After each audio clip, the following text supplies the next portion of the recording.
Hi, everyone. Welcome to our spring summit here. My name is Christy. I'm on the ventures team here for our supply chain program. We're really excited. This is our new event space. I hope you guys find it all comfortable. We have a packed agenda today. Great 20 startups that have been working tirelessly over the past 3 months. We also have a few exciting announcements, some new corporate partners, as well as a packed house full of VCs and other guests joining us today. So without further ado, I'd like to introduce our founder for the supply chain program, Mike Zeance, for some opening remarks. Thank you, Christy. Great. Thank you, everyone. Welcome to our new event center. I know there's some new walls we're hoping to knock down here, but we were over capacity in the other venue we have upstairs. So we keep growing, which is really exciting. So appreciate everyone taking some time to spend with us. I'll talk a little bit about the supply chain vertical, kind of the program that I started at Plug and Play and kind of where we've grown in the last 2.5 years.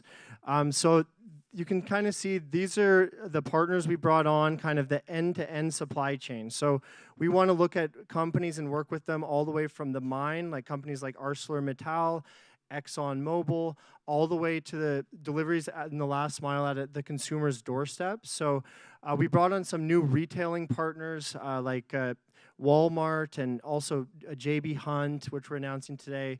Excited also Tyson Foods just joined us from the food vertical to now make a new announcement for the office we'll be launching in Arkansas, which we'll get to. And we also launched a few other corporate partners. Some of them actually we can't name because they're private partners, but really excited to keep building this into a global ecosystem and working kind of with the industry leaders from every part of the supply chain. So I'll show a video just kind of showing one of the events that we did recently in Europe, in the headquarters of one of our new corporate partners, Panalpina, just to see kind of how they're working with us in Switzerland and how we kind of bring this global network together. Hello, Switzerland. It's great to be here. We always like to build closer relationships with our corporate partners. And we're here just in the backyard of Panalpina. Yeah, that was actually what I was dreaming of. So it's kind of our launch event for our innovation unit. And not only bring your colleagues, but particularly startups, customers, bring collaboration partners, suppliers, and they were all here. So I'm very happy. We want to understand what are the technologies that potentially going to disrupt our business model. That's why we're so much passionate about it and interested to know what's going on. It was interesting at this event to see some very traditional companies that are focusing on innovation and how they drive innovation in their company. Gave me a lot of ideas as I go back about how I'm going to think about logistics going forward. And it's also a great opportunity for the corporate world to meet the startup world because we are two different animals. We have to get experience from people who have gone through this digital transformation, and that kind of event is exactly the right opportunity. So I really enjoyed it a lot. That everyone is really looking for new innovation and new process and new setups and new technology. It's just a matter of putting the right people in the right room at the same time. We get perfect insights into new developments in our industry. Some developments is no longer just an innovation, it actually became part of our lives and actually allow us to create much more value for our customers. They're just moving and they're shooting from the hip and that's that type of behavior. It's very difficult in the corporate. You still have your processes, it takes time. I think this is really where the corporate can learn a lot. You have to have talent from all around the world. You have to collaborate together. In many cases, there's a fear of failure in large corporations in terms of trying something new. Really, this is about seeing around corners and making sure that the next wave of disruption is one that they're riding and not one that overtakes them. So I do totally agree, you need to change, otherwise you are dead, because that wave is just, it's building up to a tsunami over time. In our view, collaborating with startups is the only right way at the moment to tackle the issue that we have.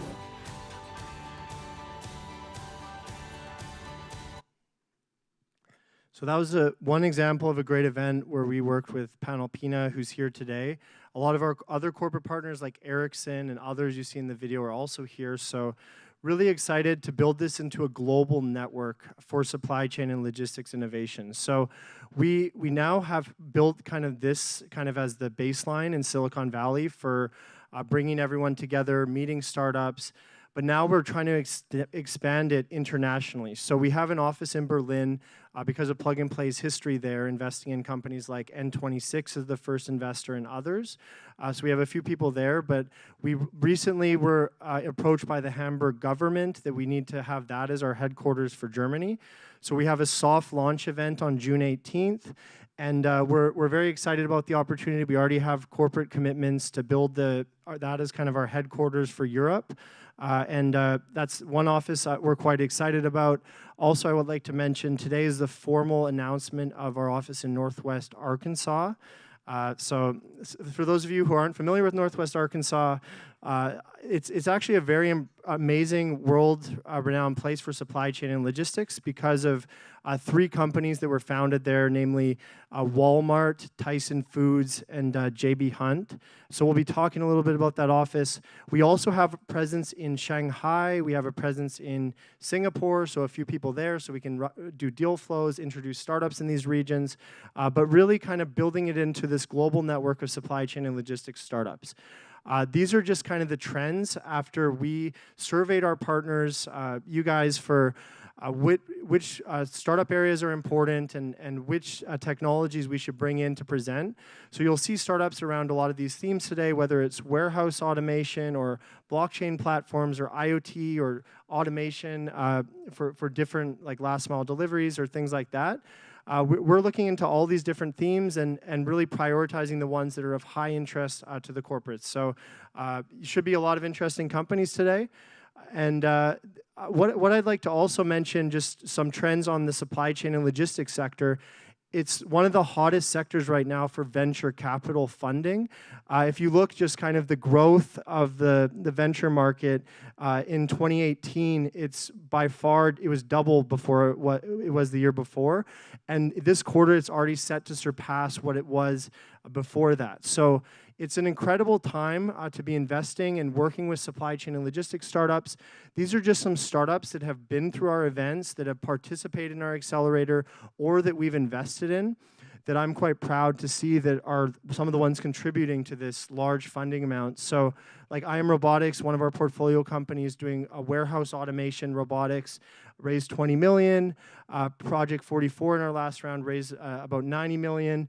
And then we have companies like the founder of Flexport who pitched at our launch event, who just raised $1 billion from SoftBank, in addition to Rappi, which is one of our portfolio companies that just raised $1.1 billion as well from SoftBank. So it's Rappi is doing last mile deliveries in Latin America. They're based in Bogota, Colombia, and it's something that we think is going to have a huge impact on that region.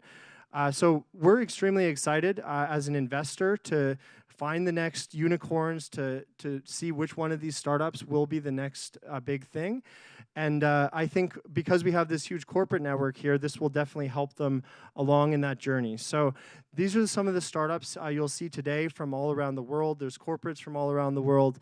We have startups from Canada, startups all over the US, India, UK that you'll see pitching today, and we really want to bring this kind of global network together. This is the process we went through for Silicon Valley. So it's a standard process we do in each one of our verticals. So we combine kind of our anchor partners, their technology areas. We source over 1,000 startups. We send the top 100 to our corporate partners who then vote on the companies for the batch. We then allow the anchor partners on the left to choose the 22 startups that get accepted, and this is like their graduation day. So this is their day to kind of meet everyone, and hopefully there's some announcements and engagements between the startups and the corporates. And yeah, so please, if there's any startups that are interesting to you, please go find them in the networking session. And we're really trying to encourage collaboration, pilots between corporates, but also, most importantly, with the startups here. These are just some of the numbers that we have in our program. So obviously we keep growing the number of partners. We do more deal flows. We're doing more office hours, and we're increasing also, we're planning on doubling the number of investments we're making in this space also this year. So really great traction kind of from that side. And then lastly, I'll just mention the new office we're going to be opening with the partners you can see on the stage. We've been working on this for quite some time, and today is the official announcement where Walmart, and thank you to the Walton Family Foundation for their support on this initiative. Thank you to Nelson from the Northwest Arkansas Council for bringing kind of the whole community together. This is really an ecosystem we're building, like we built in Silicon Valley, and now we're going to be bringing this to Northwest Arkansas. And we have the grandson of the founder of Tyson here, John Randall, as well as J.B. Hunt and some senior executives kind of from the key participants in the region. So really excited about announcing this new office today. And we're going to be kind of having our launch event in the next, over the summertime. So want this to be a very collaborative program with our Silicon Valley program. And again, focused on supply chain and logistics and bringing in a lot of startups that maybe be getting traction here and doing it in the backyards and the home of some of these partners you can see. So thank you again for coming here to Silicon Valley. We're very, very excited about the summit. We're excited for all the startups that are made it here. Congratulations to all the startups for the opportunity to kind of be on this stage to engage with world-leading corporations. And yeah, most importantly, I hope you guys enjoy the summit and the presentations and the keynotes. Thank you very much, and I'll bring up Christy for the startups, or the keynotes. Thanks, Mike. As Mike mentioned, this is a really exciting time for us in supply chain logistics. The space is just booming, and we are in quite a unique position right now as Plug and Play. Because we work with so many corporations, it helps us be better investors, get better insight into the industry, and ultimately, if we want to invest in a startup, we go to our corporate partners and say, hey, can you see this actually working in real life? So we're really excited, and we can't wait to see where this is going. And with that being said, we have our first keynote speaker here, EVP at Geodis, Boris. I'd like to bring him up to lead our first keynote of the day.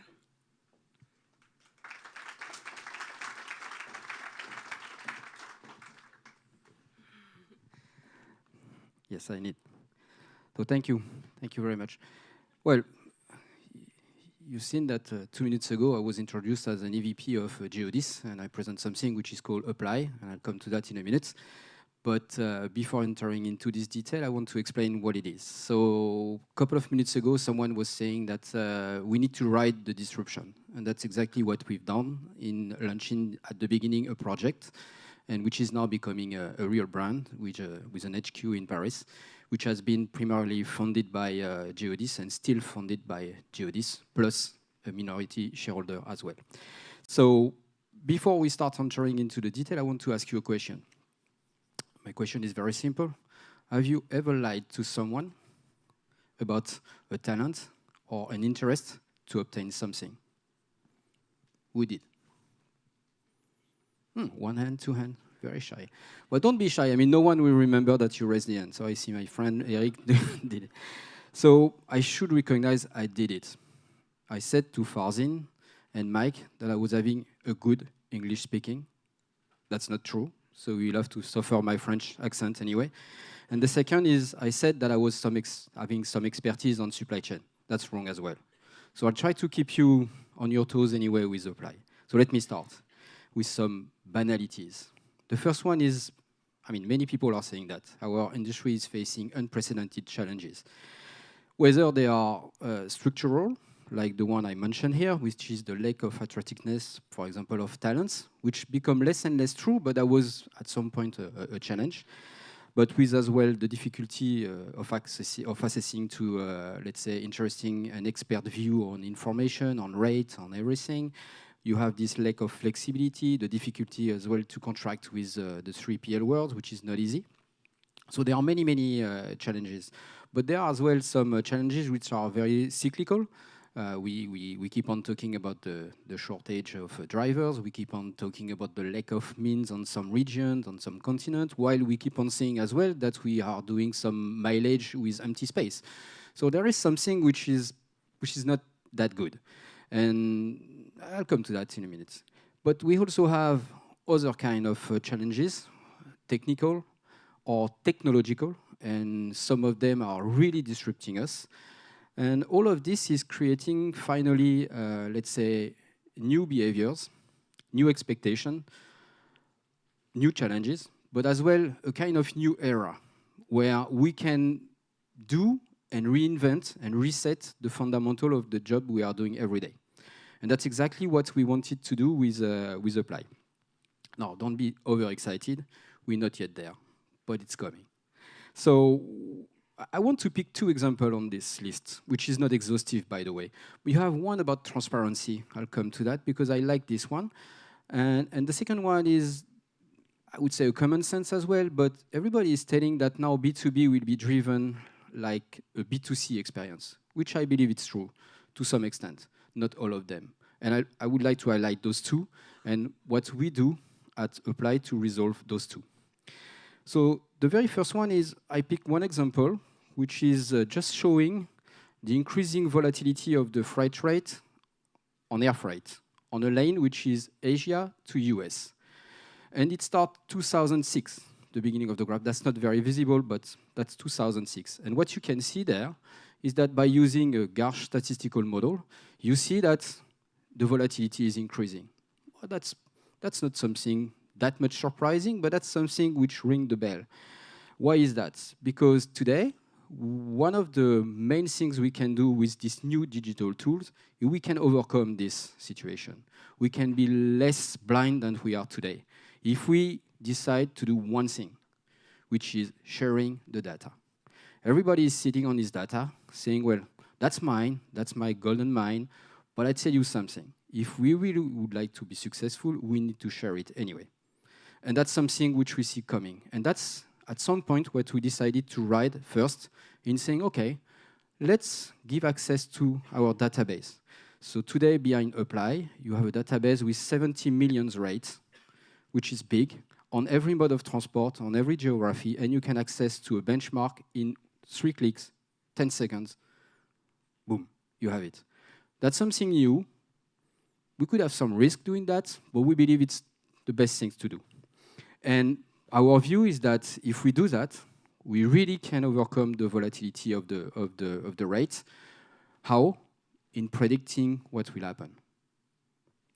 That's one example of one thing we want to do on Apply. The second one is, the mission we set to ourselves is we would like to unleash the potential of every player, which is not easy. So we don't have any, let's say, parti pris. We don't want to favor neither the demand or the offer. It's for everybody. And that's the way we believe the transparency will help. So what we would like to do is, at some point, we want to give our industry the same experience that the one we see on the B2C. And what are the experiences that you expect from the B2C? First, you want to have access to information very easily. You don't want to spend hours to find something. You want to go on the web, bam, click something, and getting the information. That's not really existing today in our industry, or at least that's not that simple. The second thing you want the price of these services or these products. Is this something you can find easily on the web today in our industry? Not really. You can find it. You need to run tender, you need to go RFQ, you need to go RFI. That's very complicated.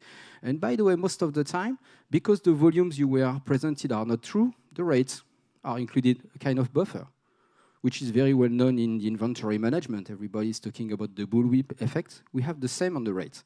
I tell you, the less accurate the data are, the more the buffer is increasing. And that's something we should get rid of. That's not something we need to take as granted. With the new technology, we can do it very differently. The third thing you want, once you have the good information and the good price, well, if you don't want to buy it right away, you want to stay tuned on what will happen. You want to see the way the rates are increasing or decreasing so that you are aware and you can position and put your order at the moment you want. But if you want to buy, you want to have access to a marketplace with some buy and sell capability, a kind of order book, very transparent, so that you get rid of the question of the rate and you can really compete on the add value, which, by the way, ring my bell, because I'm working in this industry since 25 years, and I tell you something. I'm always wondering why, with all the capital we put in this industry, the return on capital is so low. There is something wrong somewhere.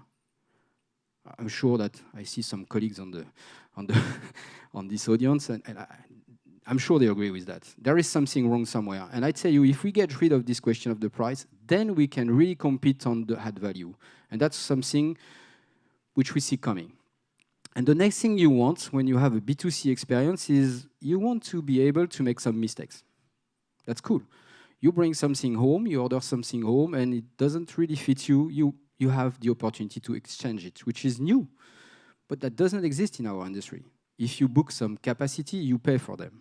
Anyway, either you pay a penalty or you pay in full. Is it something which is normal? Well, today it is. Tomorrow might not be. And if we make it properly, I think we can rebuild this portion of the industry. So that's, for example, a couple of things we wanted to do at Apply. Then I try to show you, and I'm not selling anything, I'm just showing you what you can do once you decide to share your data. So here you've seen that you can have access to a real-time benchmark. You see as well that you can have access to reports which are generated in a couple of seconds, which are showing you the rates and which are positioning you on the map of the rate, the lower, the higher, without any judgment. That's just your positioning. That's it. Then you do whatever you want to do with it. But that's just giving you some information. And as it's very cumbersome to have this information, what we developed is an API so that you can access every day, several times a day, to all this information. And that's pretty cool. The second thing we did is we tried to generate as well automation on the platform. And you can have a special room once you are registered on the platform. Your data are stored somewhere. They become yours, and they are always yours. But we generate some analytics without asking you. We just push you some nice things. The second thing we see on this one is we started to show you the trends on some lanes. So if you go on the website, you select your mode of transport, you select your origin and destination, and we show you the trend we've seen on the last 24 months. But we bring more than that, because end of this month, if I'm not mistaken, we're going to release the first forecast. So our challenges that we started 2 years ago was to build some algorithm to start forecasting the rate on some lane. And this is pretty cool, because that's one of the major challenges we are facing today. So that's all what you can get on Apply. And coming very soon, because the launch will be done end of June, we're going to put in place the marketplace for road transportation in France first, and then we'll come to the US, let's say first quarter of 2020. But we wanted to make it differently. It's going to be very transparent. You guys will decide the price of it. You will decide everything you have. It's like an order book in the capital market. So that's exactly what we're going to do. Again, without any judgment, no one will have any privilege. Everybody can come in and do whatever they want to do. So that's what Apply will do. So I will pause here and ask you a question. Is it something you need? Or you can say no. But I believe we all need it. And that's why we decided to write this disruption. Thank you.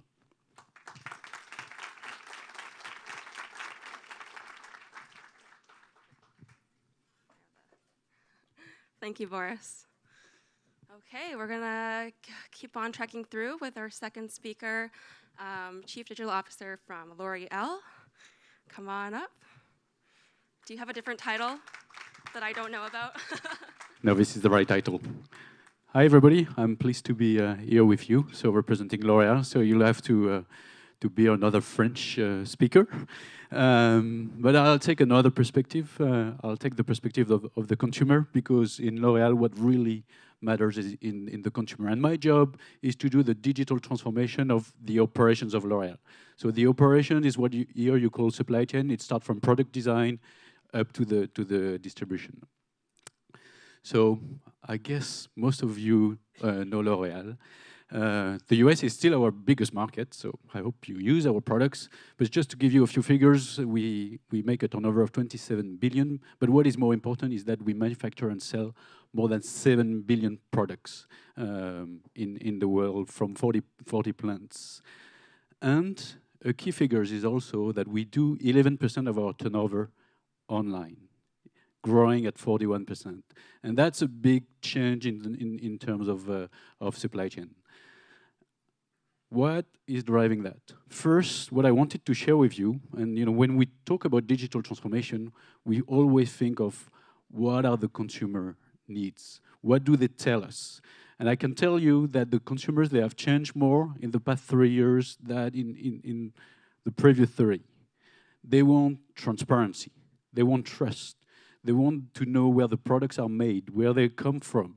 They want to know about the supply chain, the route of the products. They also want to get some personalization and personalized experience, personalized products. So this is key, and this is having some significant changes on the supply chain. So this is, you all know that concept, but let me show you one example. Coming back to volatility. This is China. So I mentioned that the US is our biggest market. By the end of the year, if I come back next year, China will be our biggest market. China is growing above 20% for us. And this is the graph of online and offline sale in China for consumer good products at scale. So the gray line is the traditional business we have been in for the past 100 years. So quite flat. The red line is the online business. Very much volatile, significantly more volatile. And until a few years, the gray line was 98% of the business. 2018, the red line is 50% of the business. So we do now 50% of the business with this type of volatility. So I guess, we need to change the way we do supply chain, and we need to adapt, and we need the innovation, we need the technology to help us. Just maybe one question. Do you know this peak? This peak is 11/11. Just to give you a few figures for a company like us, 11/11, it's 5 million orders in one single day. 5 million in one single day. This is this big peak. 3 million shipped within 24 hours to all China. And in that country, there is also this crazy thing about, who is the first one? So you order at midnight. Who is getting the first order at 10 past midnight? So that's also putting a lot of constraint on the supply chain in the fact that not only you need to cope with volatility, but you need to do it fast. So that's the challenge. So in terms of digital transformation, I'm not only looking at the supply chain part, but the global parts. So we are working on making sure that we accelerate the development of products, that we connect our products, that we develop the agility, that we work on personalization, and we use data. Just give you a few examples, because I know that there are some technologies here that are represented. What are we doing in that field? 3D printing is, for a company like us, is getting big. 3D printing, because when you need to bring new projects very quickly on the market, doing prototypes, using 3D printing to do spare parts is also key. We are also using 3D printing to do products now. Would you believe it? We make 7 billion products, but we do some using 3D printings because that's the only way to get some design. We are also using some generative design to reduce the weight of our products and only put material when it's needed. Another big topic for us is the connected assets or the connected products. Because, I work for a marketing company, I should say. Most of the people are doing marketing and digital. And so they focus pretty much on websites, on mobile phones, social commerce. And I focus on products, physical products. The missing part is, how do we make the link? How do we make the link between the physical products? Because in the end, the consumers, they have in their hands products. So how do you drive traffic from the products to the websites or to the mobile phone and how do you drive traffic from the mobile, from the websites to the product. So making the link between the physical world and the digital world is key. So one of the technology that is arising, and if you go to China, it's well developed, it's QR code. So moving from mass product to individualized identified products. So each product is different. Each product is being tracked. And that's also putting a new demand on the supply chain. Why do we need to do that? Because the consumers, they want transparency. They want to know their product, the one that they are buying, where it comes from, which raw material it's made of, where did the plants grow. So this is the type of information that they want to know. We also want to protect our brands so that we can say that this product is a true product. It's not a fake one. We also need to face some new regulations where in more and more countries they want to regulate and to track the product. And also we can use that in doing the operation efficiency. So moving from shipping pallets of not known goods to shipping individual products tracked individually. This is also one of the changes that we have to develop in the supply chain. So, QR code is one of the technology. RFID is another one. I don't know what is going to win, but I know that this needs for tracking is key and will develop. And we are working with technology partners, with startups to track that. The second part is really about the agility. As you've seen, to cope with these big peaks, we need to develop what we call the agile operations. Because we are moving from a world where basically when I was launching a product, its lifetime was 8 to 10 years. When I was doing hundreds of thousands of them. Now we are moving towards, even the cosmetics industry, towards fast fashion. The life cycle of a product is counting in months or few years, reducing the batch size, and we need to be able to develop some production capacity, some production line that can do that, and so it's being able to change quickly from one product to the other, to be able to cope with multiple formats, to be able to do late stage differentiation. And the good news is that all the technology exists. Most of them are already existing. But it's how you combine them to be able to reach that goal. And I will show you one example. We've called it My Little Factory, which is to move from a big factory to a small factory that we have designed with one of the company here in the Bay Area.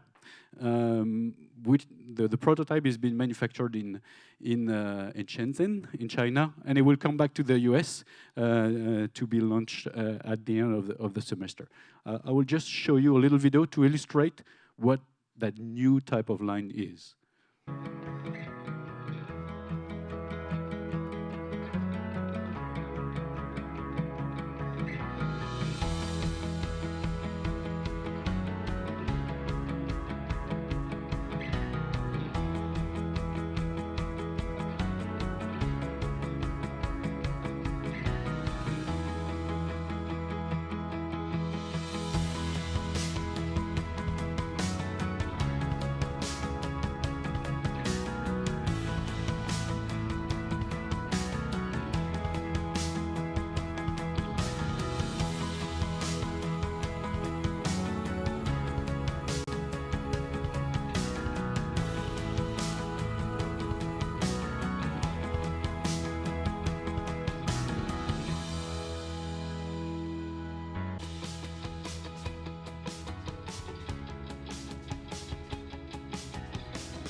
So it's moving from mass production to individual production. And the type of technology we are using is cobotics, it's vision with AI, it's also new grabbing systems to do precision grabbing. And all this we have developed with some technology partners, with some startups. It's for us moving from producing cosmetics like this to producing 30 ml in one go. and that has some challenges on the precision. Again, technology is key for that. It's also moving from manual quality control to online automated quality control using vision. So also changing the way we control the quality of the products. That's just to give you an example on how this new consumer demands is shifting the way we supply and the way we manufacture. But we are going further and trying to use data and AI in a few fields.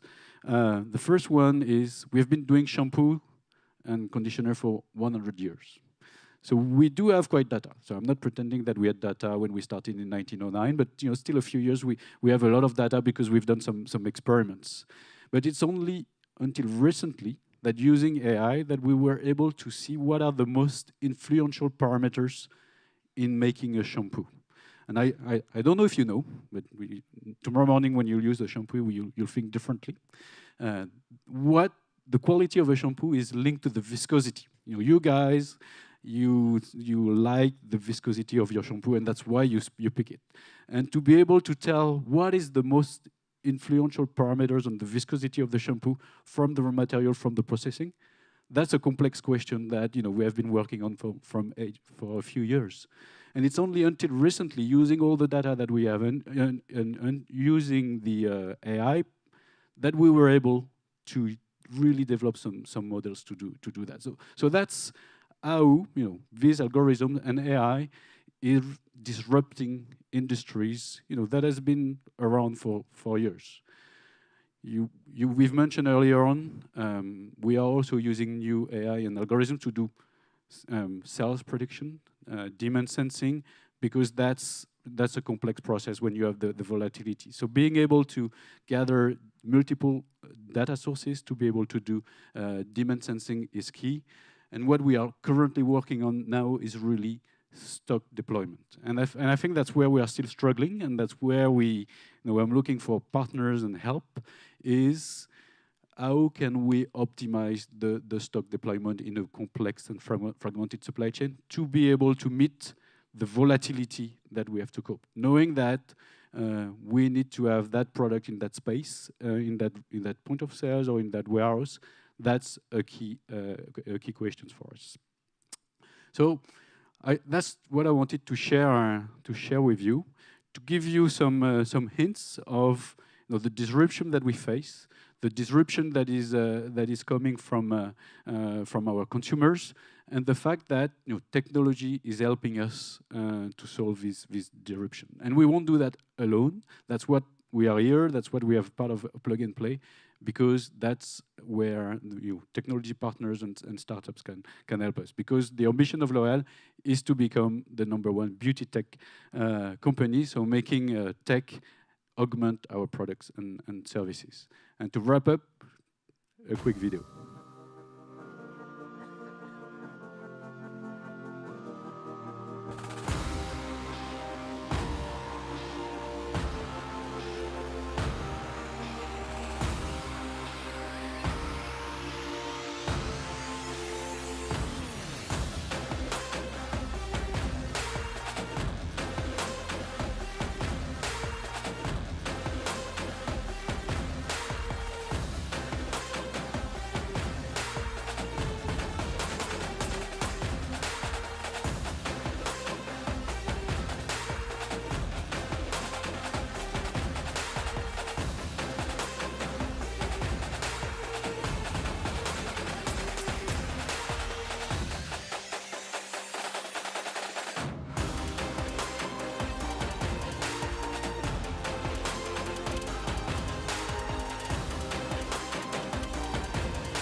Thank you very much. All right. Thank you, Stéphane, for that. It's always interesting to see what these huge and, kind of legacy companies are up to, and we hope to work with you closely and get some more insight. So without further ado, we're going to start up our startup pitches, but I just wanted to remind you that on the back of your badges, there's a link to our online brochure. You can log in and vote for your favorite startup, and at the end of this session, we're going to give an award to the best and most exciting startup. So please, please vote, and if you have any questions, let one of our staff know. So our first guest today has his autograph orbiting around Earth. So I think that's a good segue for Dave from Descartes Labs. Thank you, Christy. Good morning. I think the fact that a guy like me has my signature on a satellite that's orbiting Earth is an indication that there's a revolution in the data space right now. It wasn't that long ago that people like us weren't allowed to touch things like that. So wanted to talk to you today about how Descartes Labs is combining data from platforms like that with high-performance cloud computing resources and artificial intelligence to drive innovation on decision support for enterprises that have exposure to the physical world. So business intelligence has been around a long time. As we know, it's been focused primarily within the four walls of an enterprise.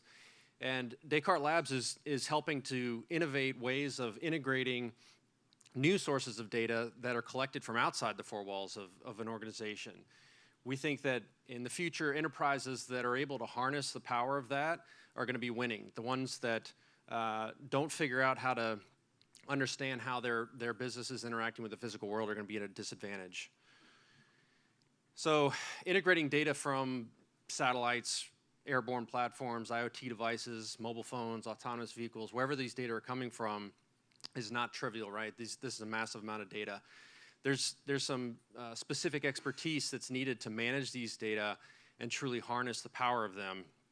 And I think that this is really where Descartes Labs steps in. For over 10 years, we've been innovating ways of interpreting complex data sources, combining that with some of the world's most powerful supercomputers in the world to create information that people can use. We've been doing this at the Los Alamos National Labs in New Mexico. And in the course of supporting primarily classified government programs, we honed our expertise in remote sensing science, novel ways of using high-performance computing, and using machine learning, artificial intelligence to drive answers at a meaningful scale, continental scale, for example. So we've essentially ported the expertise that we developed at the labs out into the commercial realm to create a virtual supercomputer using Google Cloud resources. And we use that to crank through petabytes worth of data that are coming from dozens of sources, so these sensor inputs. Some of these data come from our clients as well. These are proprietary data that we mash together. Essentially, what we're doing is creating an analysis-ready source of feedstock that we're cranking through artificial intelligence models to create insights at scale. Some of the examples of this are using repeated airborne imagery to create living infrastructure maps for our insurance and emergency response clients. Measuring the reflected sunlight off of vegetation to interpret the extent and health of crops so we can create food production models for agribusinesses. We're interpreting radio frequencies off of vessels over the open ocean worldwide to understand what's anomalous activity, what are inefficient routes that are being taken, how can we optimize that for our maritime clientele. We're also looking at things like thermal signatures coming off of energy production facilities to help our oil and gas clientele create a more accurate expectation about energy production around the world. We're also working with NGOs to understand from space what are the extent of greenhouse emissions coming from industrial centers to help us understand how to combat global things like climate change. So I'm here today to look for partners and new clients that are interested in integrating these data into their decision support systems. We've got tools that existing data science teams can take advantage of to integrate these data, or you could commission us to help you do that for you. But nevertheless, we're here to drive innovation in the existing BI market and using spatial data to do that. And I'd like to put your name up here on our roster of enterprises that have successfully done that with our help. Thank you.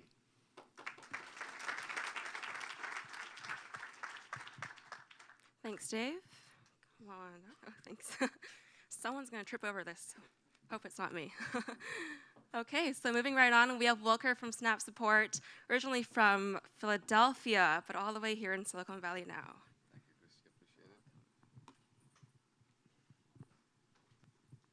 Good morning, everyone. How is everybody doing? Yeah, everybody happy. All right, smiling faces. Great. My name is Wilker Ambukin. I'm a co-founder at Snap Support.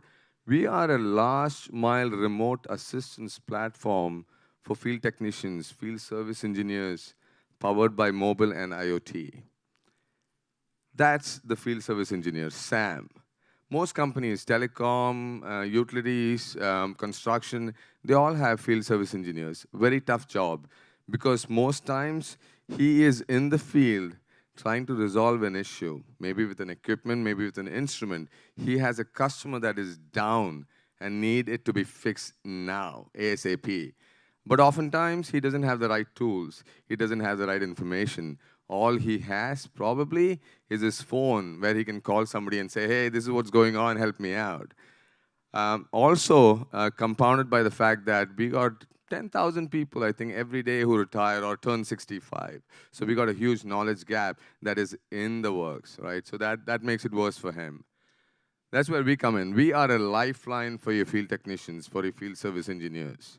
So we use the 3-pillar model. We have a IoT connectivity into Snap Support. So if you have devices, equipments that are IoT enabled, we can pull the data into Snap Support and show it to you.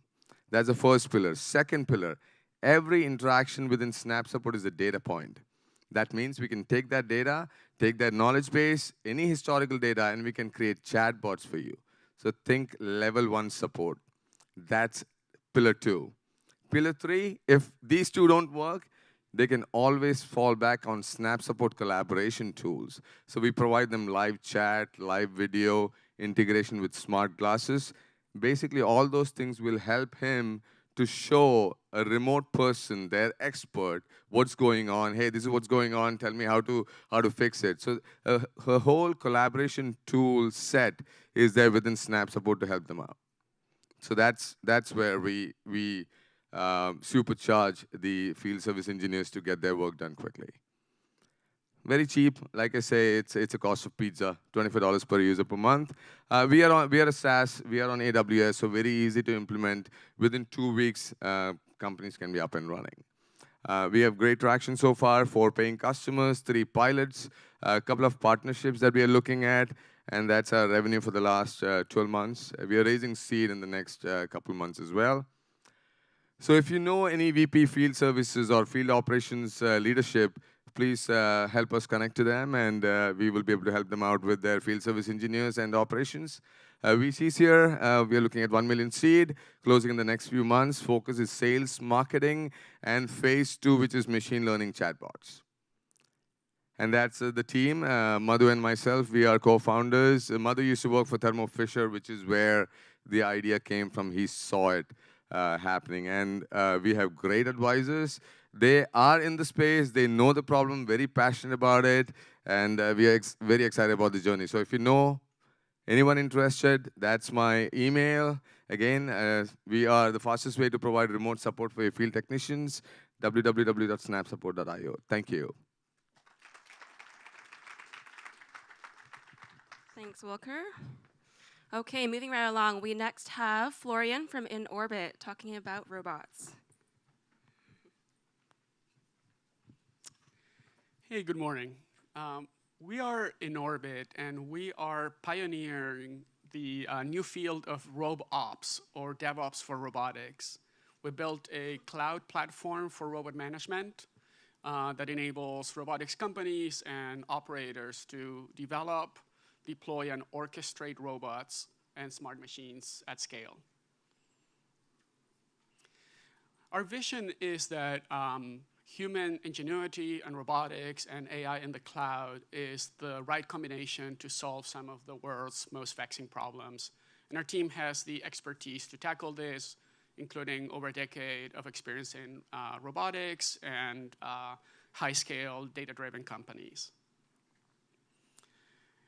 robotics is entering almost every industry, from food production to retail. So I think we'll see much more impact of automation. And this is not some distant future. This is happening now. There's macro trends that we're all aware of and technological improvements as well as investment that is driving a convergence of all these factors for increased use of robotics. So as we like to say, robots are taking off. In particular, logistics is the fastest growing market for robots. So if you are corporate in retail or logistics, can I have you raise your hand and keep it up? Just a few, okay. And then if you keep it up, if you don't care about automation, you can put it down. All right. So the challenge that we've seen with a lot of companies is as they start to grow the use of robots from like a small proof of concept to a large pilot, the infrastructure is what lets them down and doesn't allow them to grow. So that's the problem we've been tackling at InOrbit after working with dozens of robotics companies. So I'd like to share a couple of success stories from our customers. One is Brain Corporation out of San Diego. They have a fleet of hundreds of robots working at malls, at airports, and at Walmart stores. And they're growing very rapidly, and they're announcing new products, including products in logistics. So we're working with Brain to help them do real-time management and remote resolution of problems for their machines. A couple of other relevant customers of ours for this industry, Fellow Robots does inventory management in real time. Stock Robotics is retrofitting forklifts for autonomous operation. So this is really moving. We built our product, it's called Mission Control. It allows you to handle everything from secure data collection to real-time analytics to incident management and remote interventions.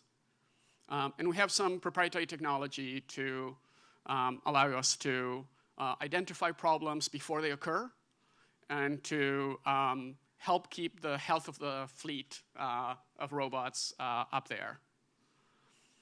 I think more broadly, we have this idea of AI for AI. So these robots are using AI locally to navigate and to solve individual tasks, but what's been missing is a global layer of AI. And so what we provide is a way to orchestrate the work of thousands of robots and coordinate with humans as well. And this allows us in turn to drive this constant improvement in efficiency.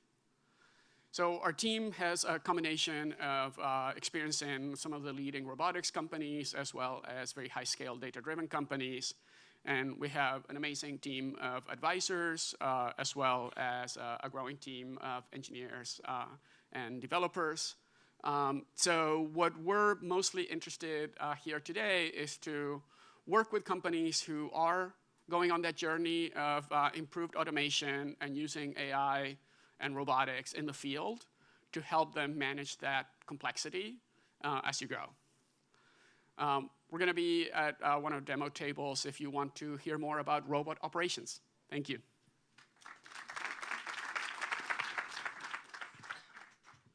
Thanks, Florian. Up next, we have our first Canadian startup, all the way from Winnipeg, Canada. Yash, welcome. Hi, good morning, everyone. We are solving driver shortage, one of the problems that trucking industry is facing through our innovative blockchain platform.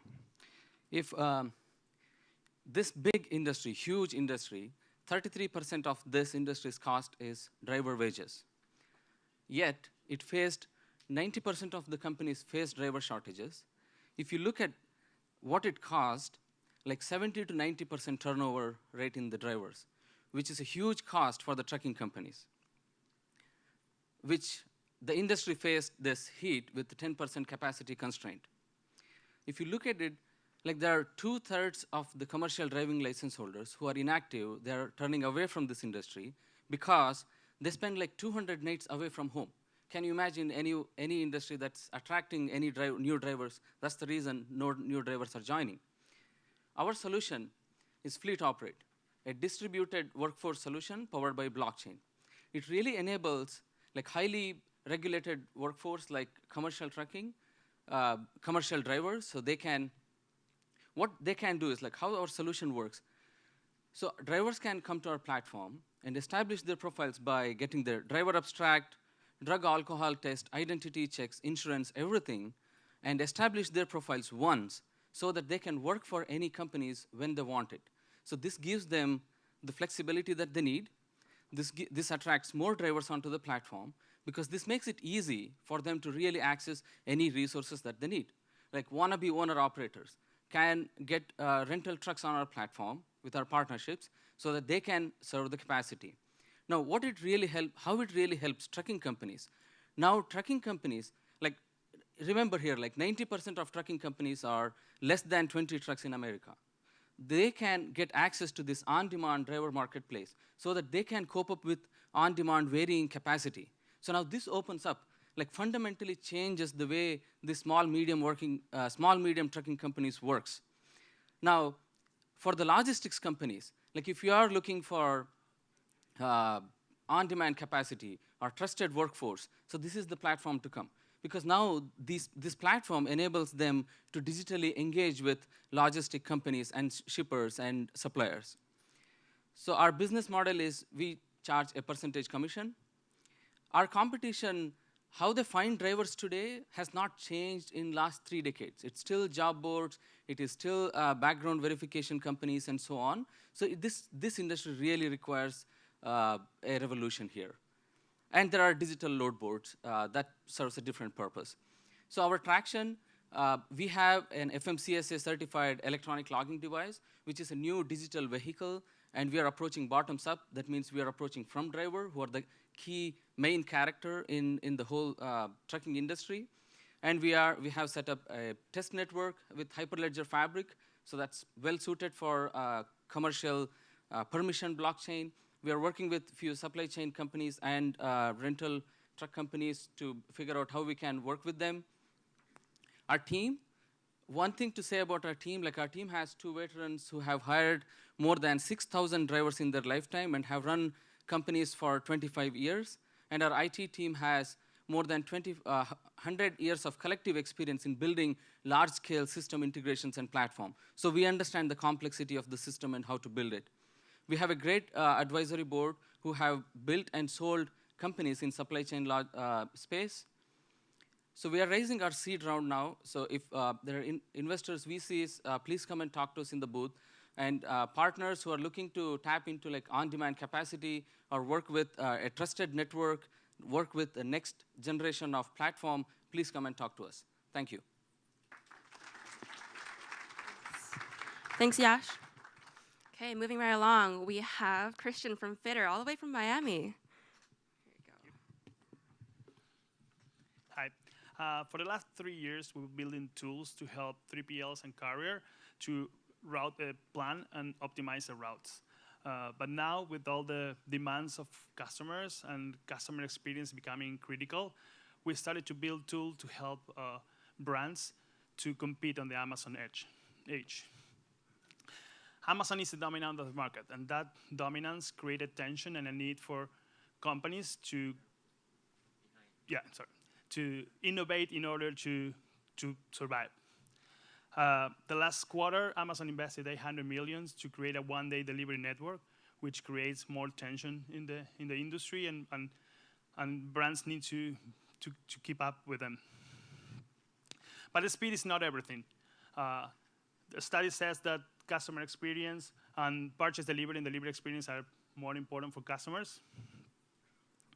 And so what we do is we have a tool to coordinate the different parts of the delivery. We orchestrate, we connect to the different system, internal tool and external tool, and we do all the management of that in order to provide a great experience to the customer. Another fact is that Amazon is using the same network that the brands are using, but the experience is completely different. The reason of that is that the brands need tools to orchestrate and coordinate with the different parts to provide a great experience to the customer. We are a SaaS model. We charge a per transaction cost. Myself, before Fitter, I was founded and lead the software development team of Medallia in Argentina. My co-founder has more than 15 years working on the freight forward industry. And, well, thank you. We're going to be here all week. I would love to have conversation with you and see if there is a way we can help you for you to provide Amazon experience without Amazon. Thank you. Thank you. Next up, we're up for a treat. We have Stefan from RVM bringing a little magic to supply chain, so stay tuned.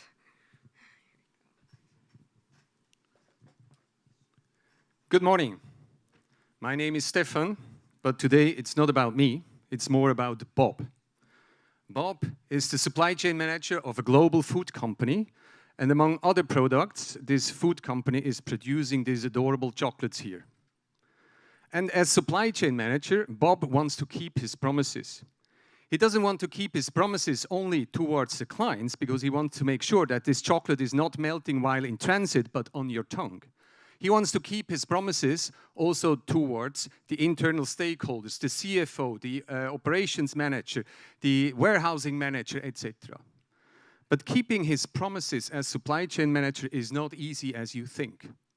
Bob, without visibility, is challenged with not having visibility about the arrival of the cargo, with the challenge of insurance cost, of admin cost, etc. So Bob's life without visibility is stressful, inefficient, cumbersome. And we want to change that. I told Bob, don't worry. We at RVM, we have the solution for that. Here it is. A crystal ball. We make visible what others don't even see. We reveal the flow of cargo, the flow of information, the flow of money. We make visible the connections between these different flows. You cannot manage what you don't know. So we help Bob to manage again his supply chain with the crystal ball here. And even if things are happening that are unexpected, Bob has literally the actionable information at hand. He would know any time if the container with this valuable chocolate inside is increasing the temperature to a level where the cargo starts to melt or the chocolate starts to melt.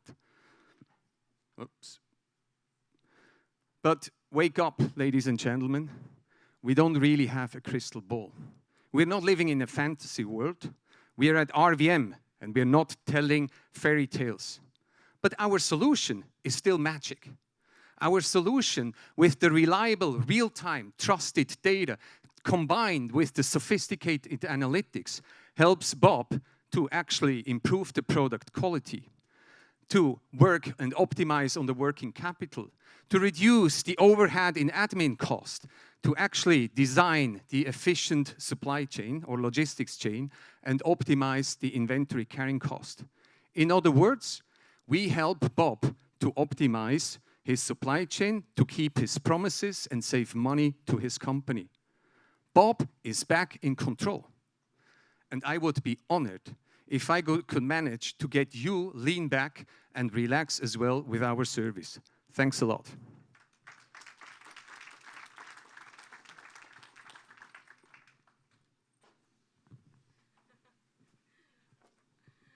Thanks, Stefan. I think this is a good time to remind everyone that we are taking votes for the best startup, whether it's presentation or content or whatever it is. I think that one was top notch. So next up, we have Joseph from Leaf Logistics talking about the futures market. Welcome.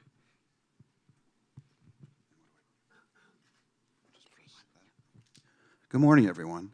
I am Joey Milstein from Leaf Logistics in New York City. Great to be out here. Thanks to Plug and Play. Just first, the last time we were here, we had a different name. We were called Logistics Exchange. We've come out of beta, and now we have a little bit of a sexier name called Leaf Logistics. For those of you who don't know what we are, we are a digital platform for buying and selling domestic transportation dynamically on a digital platform, which is an actual exchange. So I won't get into the details just yet, but let's talk a little bit about the history of domestic transportation. This is a chart which was put together by Coyote, which shows that over the last years, the peak to trough delta is about 50%. Not sustainable. All of us who have been working in shippers or working for 3PLs or logistics service providers realize that irrespective of having a contract with a low C, these contracts are not binding. When the spot market rate is high, you have the carriers and the LSPs taking advantage of the spot market regardless of what the contract says. When the spot market rate goes down, the shippers take advantage of the spot market. And what happens? With shippers, they exceed their budgets by up to $40 million. This is an actual example, irrespective of having contracts that they thought were binding. And oh, by the way, if you're a transportation provider, we know that thousands of them go out of business every single year. So what did we do? At Leaf Logistics, all of us came from industry. All of us, we have an average of 20 years of experience contracting domestic transportation and realized that we fit the definition of insanity, which we all know the definition of insanity is doing the same thing over again and getting the same result. With no change. So what did we realize? That there's an opportunity here for binding real contracts with logistics service providers and shippers. Because we end up spending $90 billion a year throwing fax machines, telephone calls, and people at the problem. So let's just talk about quickly what we're not. This area has been taking place. We are not freight forwarders, we're not a digital broker, and we're not the app like Convoy and UShip and Uber Freight. I need a trailer now. Here it is. What do I go back? We operate in what we call the plannable and predictable space. This is the stuff that's contractable. Our motto is if it can be planned, it should be planned. And oh, by the way, we've identified through our data science and analytics, 70% of the cargo that moves domestically can be planned. So this is a real life examples. If you can see the wider green, those are forward contracting opportunities. So what we do on our platform is we have set up an opportunity for shippers to go onto the platform and buy and sell capacity as needed. And oh, by the way, there's a safety valve to trade it back if you no longer need the platform. And this is kind of what it looks like. So with a forward contract, so if you're a shipper that has a contracted rate of $1.83, you can see that the spot market rate was $1.90, and if they had a three-month forward contract, it would have been much less. Be careful of the step behind you. Okay, thank you very much. So we invite you to come join the platform. I want to just say that the early adopters, some key metrics. Where we were when we were here back in February, we were operating about in the hundreds of thousands of dollars of contractable spend by shippers, and it's in various industries, in retail, in beverage, in the chemical industry.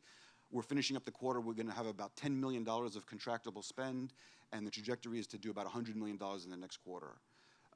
Some other key metrics is that early adopters are finding that hard savings is between 5 and 20% on contractable loads with forward dynamic contracting. And if you take into consideration the $15 billion of demand data that we have on our platform to build in round trips coming back, it's about 30% savings. So we invite shippers and logistics service providers alike to come join us on the journey. I want to thank Plug and Play. Just from being part of this forum, we've had great traction with 3 of the corporates, and we hope that trajectory keeps moving forward. So I want to thank everyone. Have a great day. And one last thing, I know I'm running out of time. Our friend Boris at his initial statement said, why do we need this? And I'd say the same thing. Why do you need a Leaf platform? If you want to avoid the potential triage of picking up the phone and fax machines and figuring out how to find capacity and freight when capacity runs out, this avoids all of that. If you have if you have most of your freight in a planned binding contract, you won't have to deal with the triage when that emergency comes. So thanks.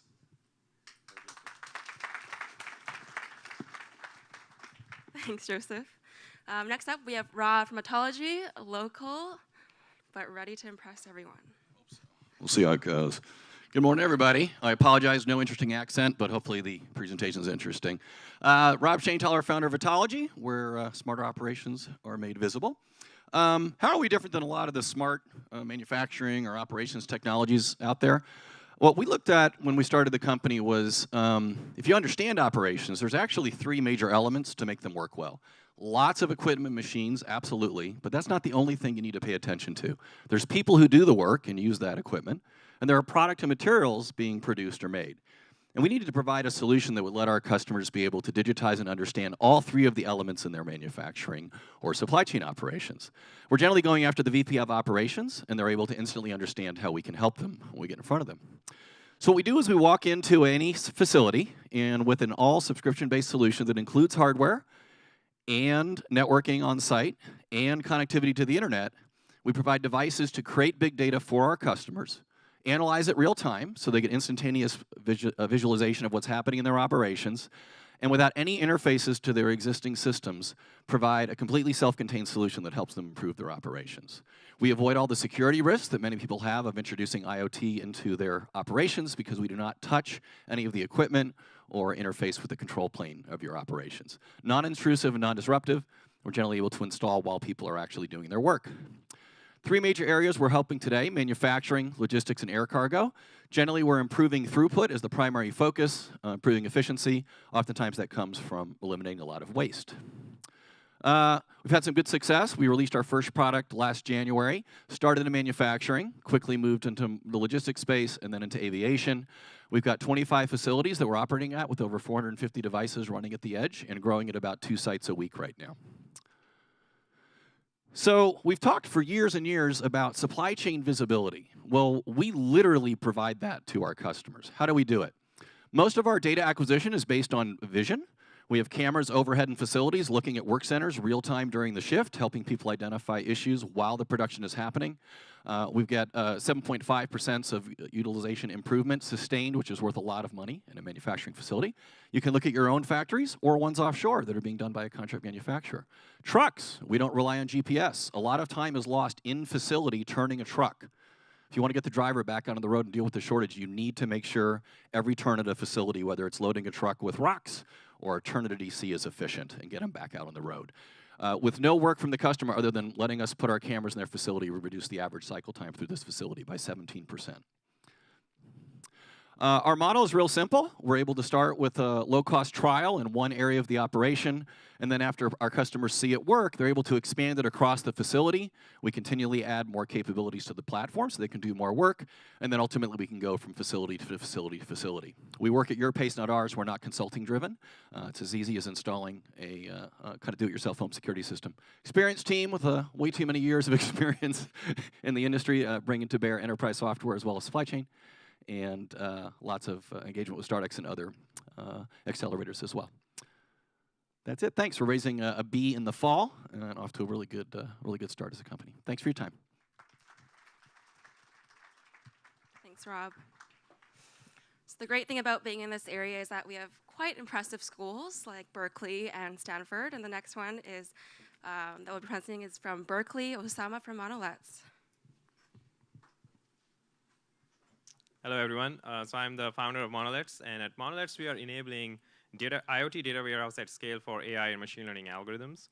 So I want to show you 2 technology trends real quick. The graph on the left is driven by Moore's law and shows the cost of wireless SoCs versus time. And we have already crossed this point where you can buy wireless chips for less than $1. But what we are enabling at Monolets is wireless modules for less than $1. And the graph on the right basically shows you the exponential increase in the data value as a function of time, mainly driven by AI and machine learning algorithms. So at Monolets, what we are building is this data pipeline, which brings the data from the physical space into the cloud so that these algorithms can make better predictions. If you look into the evolution of computing, if you follow this trend, we are literally entering into an era where computing, sensing, and communication is essentially becoming disposable. And that's very powerful because that will enable the next level of scale, which is billions and trillions of these devices. But there's 2 key problems. One is the power problem, and the second is the cost. So if we solve these 2 problems, then we will unlock this new source of data that currently does not exist, and is going to generate basically very conservatively estimated to be 600 terabytes per minute of data, and new services are going to be built on top of it. And we want to leverage that at Monoliths. So the technology that we are building is broadly applicable in different verticals, but we are currently starting in logistics space. And the two other verticals that we can target later down the road is healthcare and retail. And we just finished a paid pilot with a Fortune 500 company, and we are signing up for 2 more. So I want to show you the current state of the art in wireless connectivity. The graph on the left, the y-axis is the active power, and the x-axis is the unit price.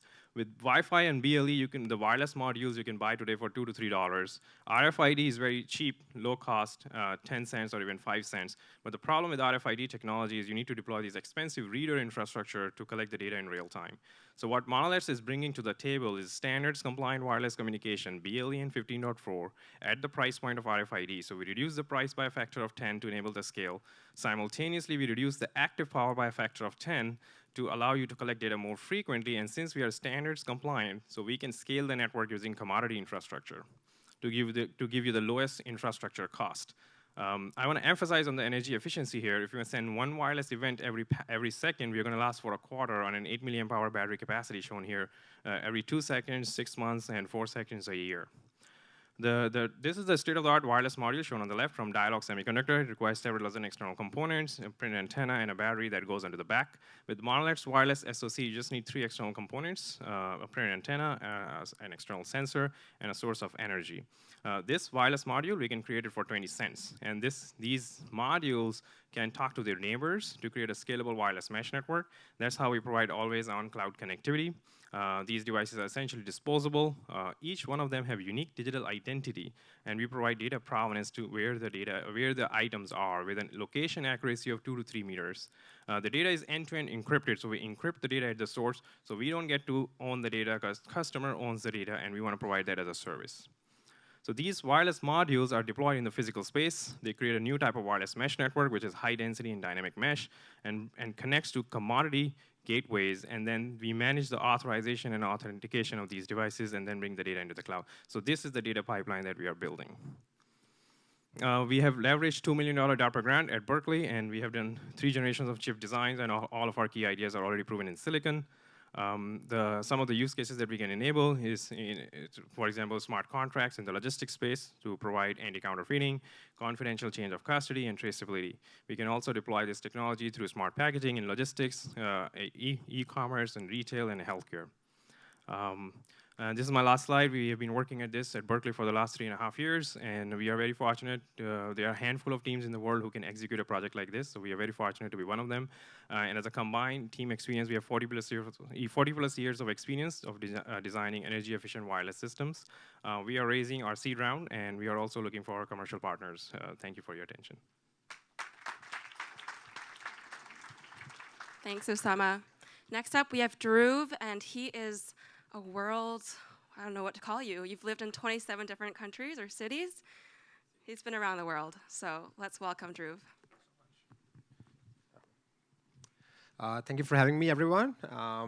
This is going pretty fast. I think everybody's going on time, so I can imagine there's a lot of information for all of you to crunch.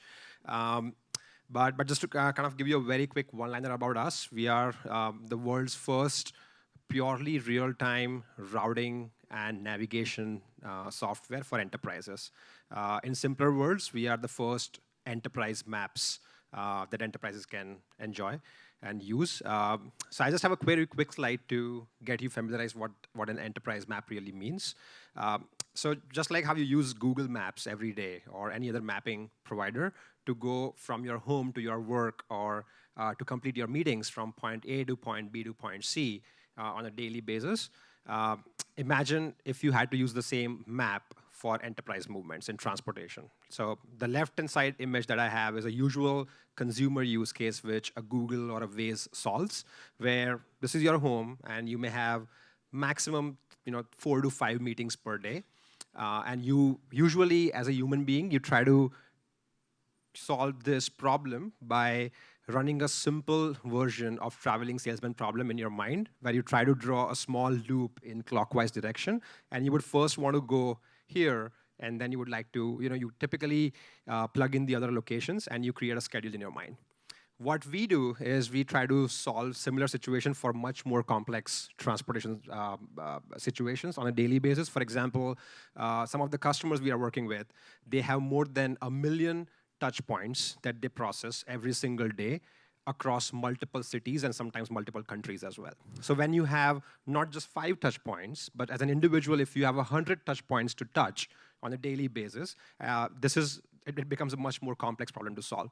And this is exactly what your drivers, if you're running a logistics company or if you're running a retail company with more home delivery or e-commerce kind of use case, this is what your drivers go through. This is what your dispatch managers go through on a daily basis. We have been able to solve this problem for postal networks, transportation companies, trucking companies, freight companies, both in B2B and B2C delivery space. I'll walk you through some of the case studies that we have solved so far.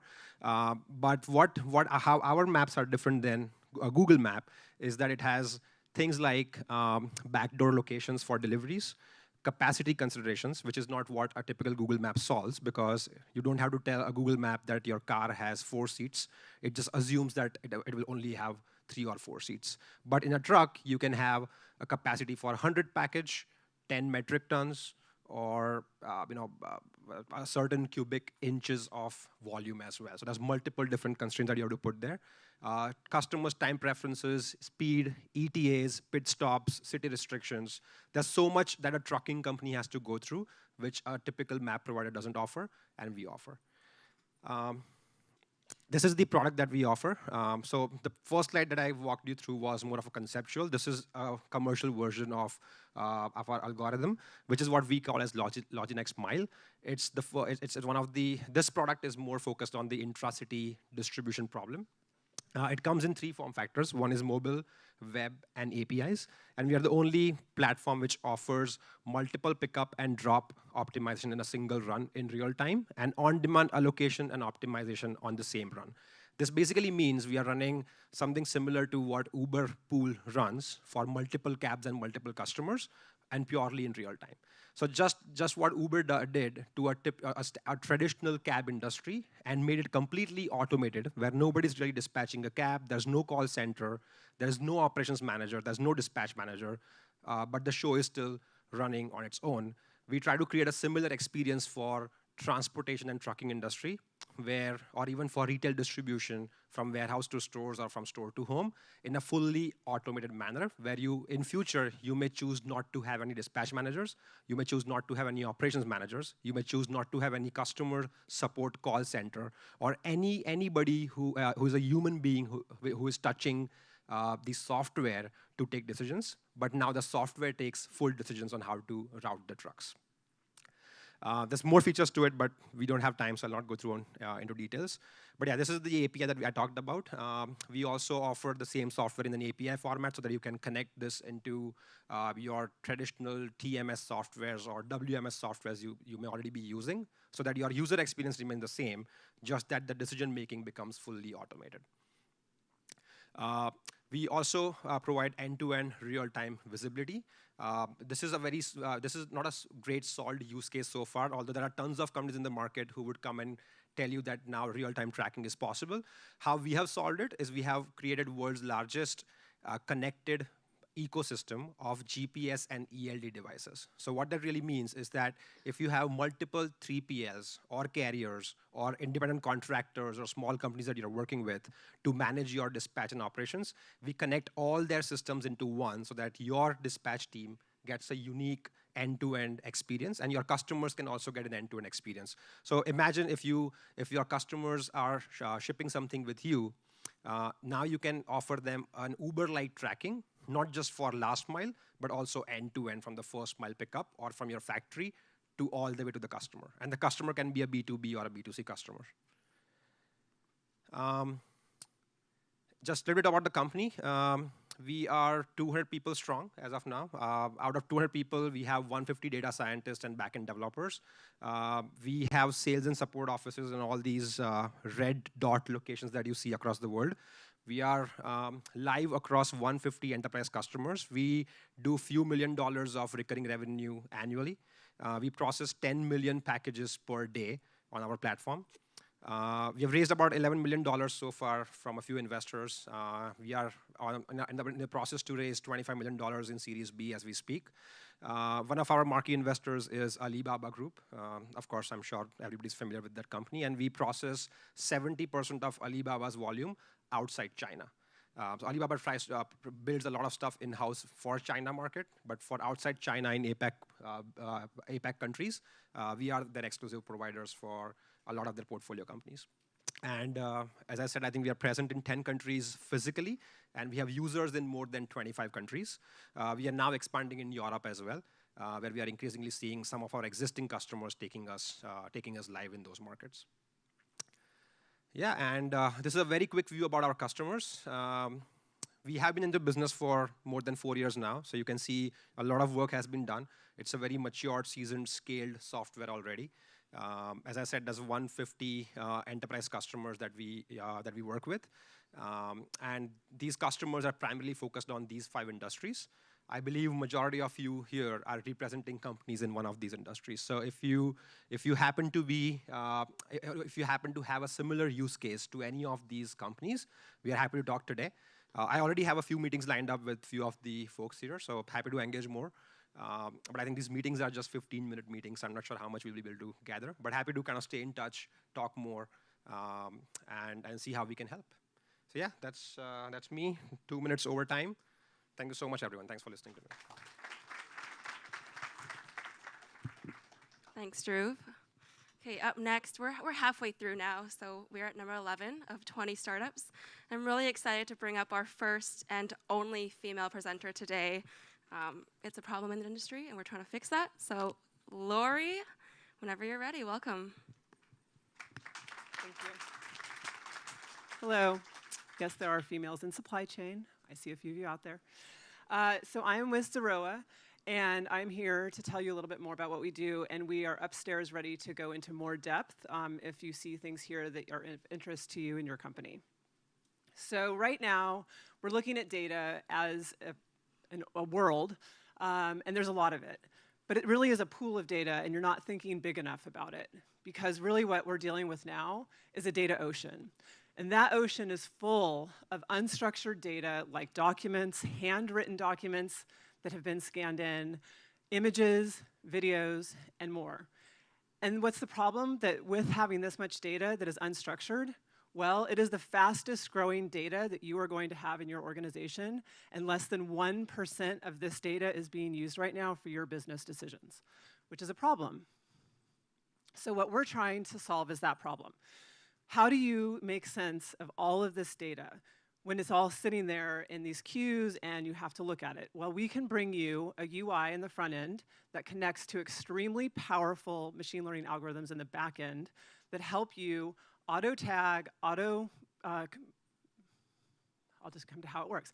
That lets you categorize, auto-tag, and look at your content in an organized and structured way.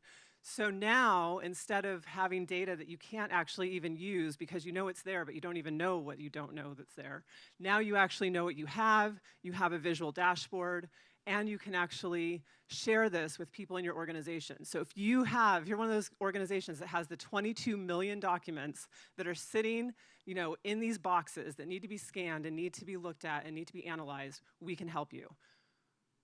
So our key applications in supply chain and other document-heavy organizations is that we can help you do due diligence. So if there's something that you're looking for specifically and you need to make a decision with it, we can help you find it in your documents and in your images and in your videos. We also do data-rich mature basin analysis. This is one that we actually did with an oil and gas industry where they were going out to look at a lot of different M&A scenarios, and they thought they were going to have to go out and spend a lot of money to reassess those needs. And instead, we were able to look through their existing data and save them days and days of work and millions of dollars. And they were able to make good M&A decisions, and they were very happy with the results. We can also optimize your maintenance and plant operations. We can plug into other systems that you might be using and help you have access to your information in those systems.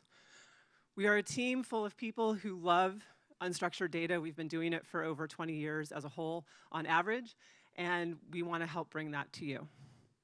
We're working with Google, Gradient Ventures, and all of the clouds.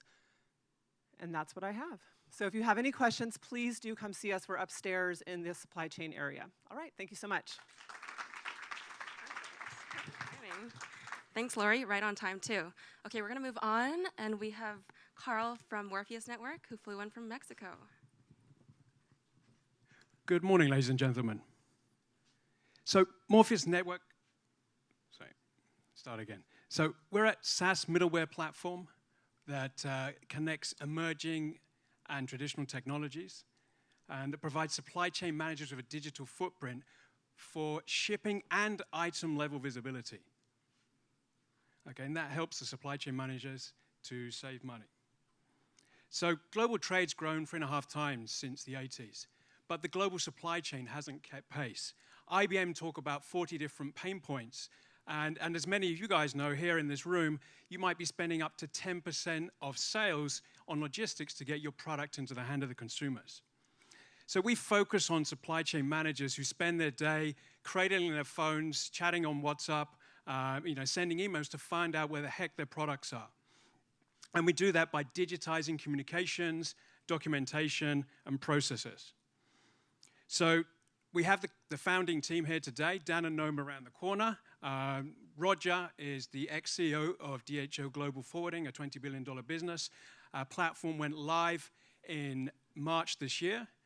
We did a round of funding last year, and we have some customers and some partners. So which kind of supply chain verticals are we interested in? Well, usually the high-value verticals, where we can make a material impact using emerging technologies. So one example would be the pharma cold chain. Another one would be premium beef exports. And the final one here in this slide would be fraud protection for the cosmetics industry, where you're applying some blockchain technology to allow you to detect black, gray, and counterfeit products. So what are we looking for? If you're a corporate partner, a use case for a material problem, you're already IoT and blockchain savvy, and you commit to a pay pilot. If you're a VC, we're interested in your software as a service expertise, your supply chain focus, and your network of partnerships and customers. So when we started this program, we committed within the 3 months to develop the fraud protection protocol. So I'm now going to give you a quick video of how that works. So we start by creating a shipping workflow to send 2 perfume SKUs on a truck from the United States to Mexico. So we read our purchase orders from SAP, create the digital documentation, create a release process for Mexican customs, and automate a payment. Item level pairing adds a unique serial number, which is then stored in the QR code and RFID tag. Flagging items then compares that information with that that's flashed and stored on our sidechain. We can also add information here around batch IDs, sell-by dates, transportation status, and also point of sale. So we can scan item using the camera app on a simple mobile phone.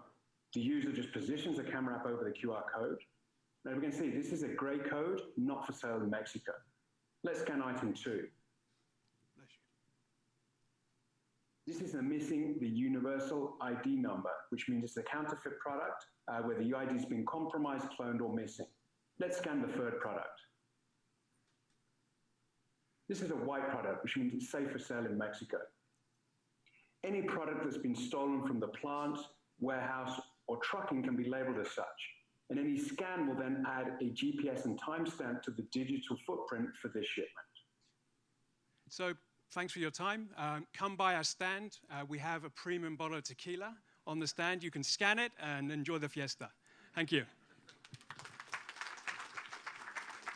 Thank you. Thanks, Carl. So it's kind of funny, all these entrepreneurs that come on stage and are all serious, but everyone's had a past life before. Well, that's kind of the story of Ben from Parcel. Apparently, he's been a mascot during his days at Cornell. So let's welcome Ben. Don't know how you knew that. Good morning, everyone. I'm Ben Hubbard, the founder and CEO of Parcel. Parcel, our mission is to improve lives and save money by making supply chain data easier to collect and analyze. Why is that important? It's important to nurses who want to administer temperature-sensitive vaccines to kids and make sure that those vaccines are safe and potent. It's important because the seafood here in the upper right can get you really sick. It can get your company in a lot of trouble if it's not handled properly. It's important to insurers who, for the last 5 years, have paid out more in cargo claims than they're collecting in premiums. And it's important as more of our food and pharmaceuticals arrive at our doorstep, presenting new challenges and opportunities around quality assurance and last mile logistics. And it's important because even now in 2019, we still struggle to answer basic backward-looking questions. Is the product okay? If it's not okay, what happened? Where did it happen? When did it happen? Who's responsible? And it's nearly impossible to answer the forward-looking questions. What can I learn from the data I've been collecting to start to understand the variables that impact a shipment outcome? Shipping lane, logistics carrier, seasonality, packaging, and on. And the reason it's so hard is that the technology that we use today to monitor supply chain conditions, the technology that many of the companies in this room are probably using today, are outdated data logger and time temperature indicators. They're confusing, they're cumbersome to use, they cost way too much for what you're getting, and it requires a ton of manual analysis with .csv files. And the worst part of all is that data goes absolutely nowhere. It sits, best case, in someone's folder on their hard drive. So what we're doing at Parcel is reinventing the whole process around supply chain quality assurance, data collection, analyzation, and prediction. We have a platform that includes hardware, mobile, and web. Our sensing devices, the Trek sensing devices, are included in shipments like cocoa, seafood. We're monitoring pharmaceuticals and especially vaccines for kids in several different countries. We log temperature, humidity, shock events. We collect GPS data, LED audible indicators, and deliver actionable insights to customers through the mobile phone. So we use the 4 billion Android phones out there and visualize what's happening in that particular piece of cargo. What do you need to care about? We also collect additional data from frontline workers. So what is the issue? What is some guidance in terms of what to do if there is a problem? And what actions did you take? And allowing them to then upload photos, make comments, and contextualize what happened. The data goes up to our web platform. We're able to integrate it with any other time series data, so AIS data from shipping vessels, telematics data from your trucks, weather data. We visualize the particular shipment so you can see where it was, when something happened across chains of custody and modes of transport. We make this all shareable and easy to collaborate and deliver really actionable insights.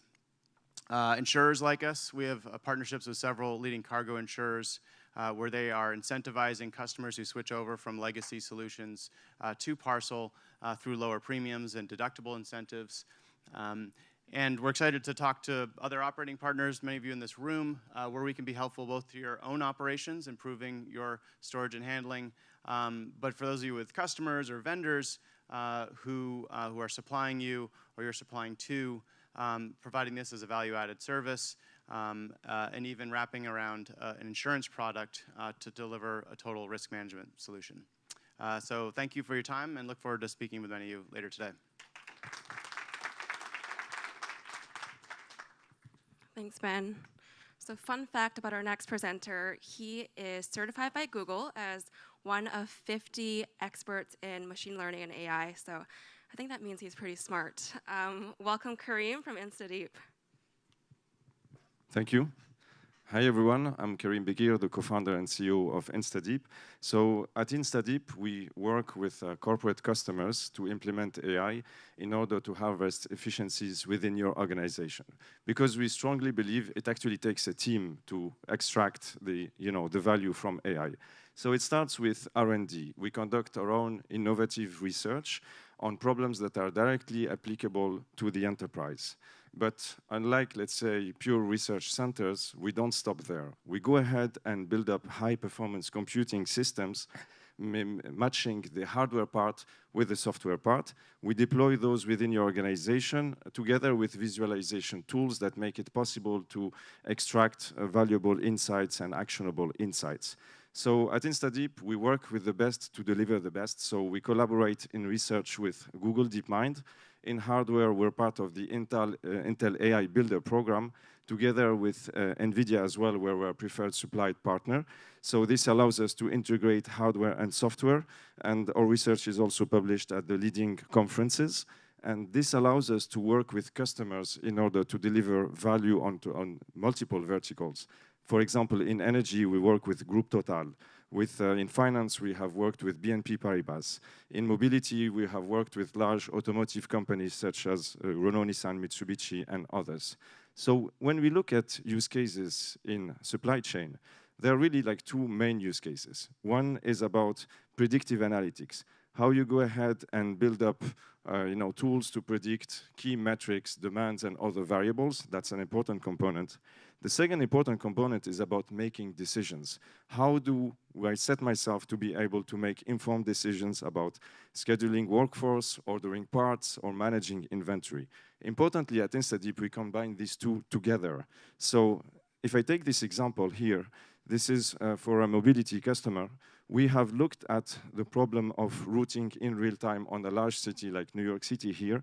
So if you think about what it takes predictive analytics, ability to predict where demand is going to be, and then complex decision making to route those demand here, thousands of requests in real time with fleets of hundreds of cars. So in a complex urban terrain, that is a difficult decision-making problem. So the customer actually was interested in having a high-quality system that could answer quickly.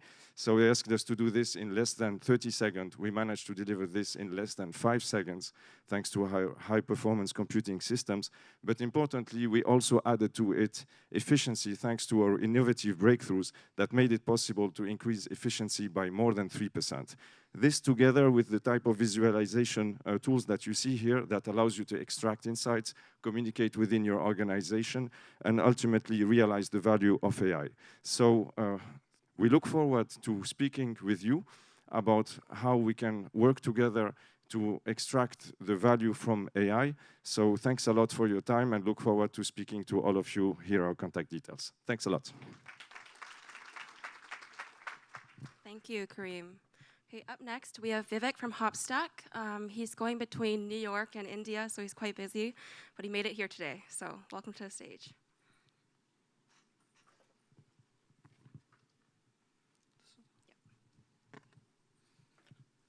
Hello, everyone. I've been crossing the ocean far too often lately. So we are Hopstack. We provide indoor location intelligence as a service, which in a nutshell enables a Google Analytics-like capabilities for your physical world. The problems that we are addressing can be bucketed into 3 broad dimensions of productivity, safety, and efficiency. And almost each of those can be narrowed down to lack of ability to capture real-time movement data of assets and people inside your physical stores, or even warehouses and distribution centers. We solve that problem by providing a native indoor location tech that can be exposed as an API or SDK to be integrated into your enterprise applications or even mobile apps. What is so different? Almost every existing indoor location tech leverages a high density of infrastructure inside your facility, be it sensors, beacons, ultra-wideband antennas, or cameras. We are doing away from that. Yes, we also use some of the data from those devices, but we are building a native tech, which we call as a peer-to-peer low cooperation mesh network that forms a network of all the smart devices in the room, which allows you to not have install a heavy density of sensors inside the facility. So you get the real-time location of your assets and people without investing a whole lot in infrastructure. Besides our native algorithm, the product in itself can be imagined as a location black box where you don't have to worry about any refinements or battery optimizations, and it can just be integrated into your enterprise applications with few lines of code. So if you're using SAP, for example, for inventory management, your location field for inventory will always have the real-time location without you have to be worrying about anything else. Once integrated into your applications, it enables a whole spectrum of operational and marketing KPIs. You'll be able to capture the real-time safety violations. If you're operating a retail store, you would have the visual map of all your consumer journey. A quick word about on the team. I have built a career out of enabling enterprises unlock value from the data, including a great stint in Northwest Arkansas. My co-founder Gaurav has a PhD in wireless communications. He has authored 14 patents and several journal papers. And the advisory board. Victor Behel over here is to indoor location tech what Tim Berners-Lee is to internet. So why are we here? For all the corporate partners in the room, no matter what you produce, it has to be stored, moved, and distributed on its way to consumer. So let us help you optimize that journey and improve your bottom line. Thank you.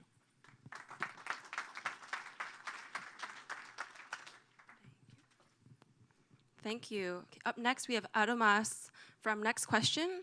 I think he's one of the few Lithuanian entrepreneurs that we know. So welcome. Thank you. Hello, everyone. I'm Adomas. I'm the CEO of Next Question. So today, the human senses of taste and smell remain largely off limits from being digitized.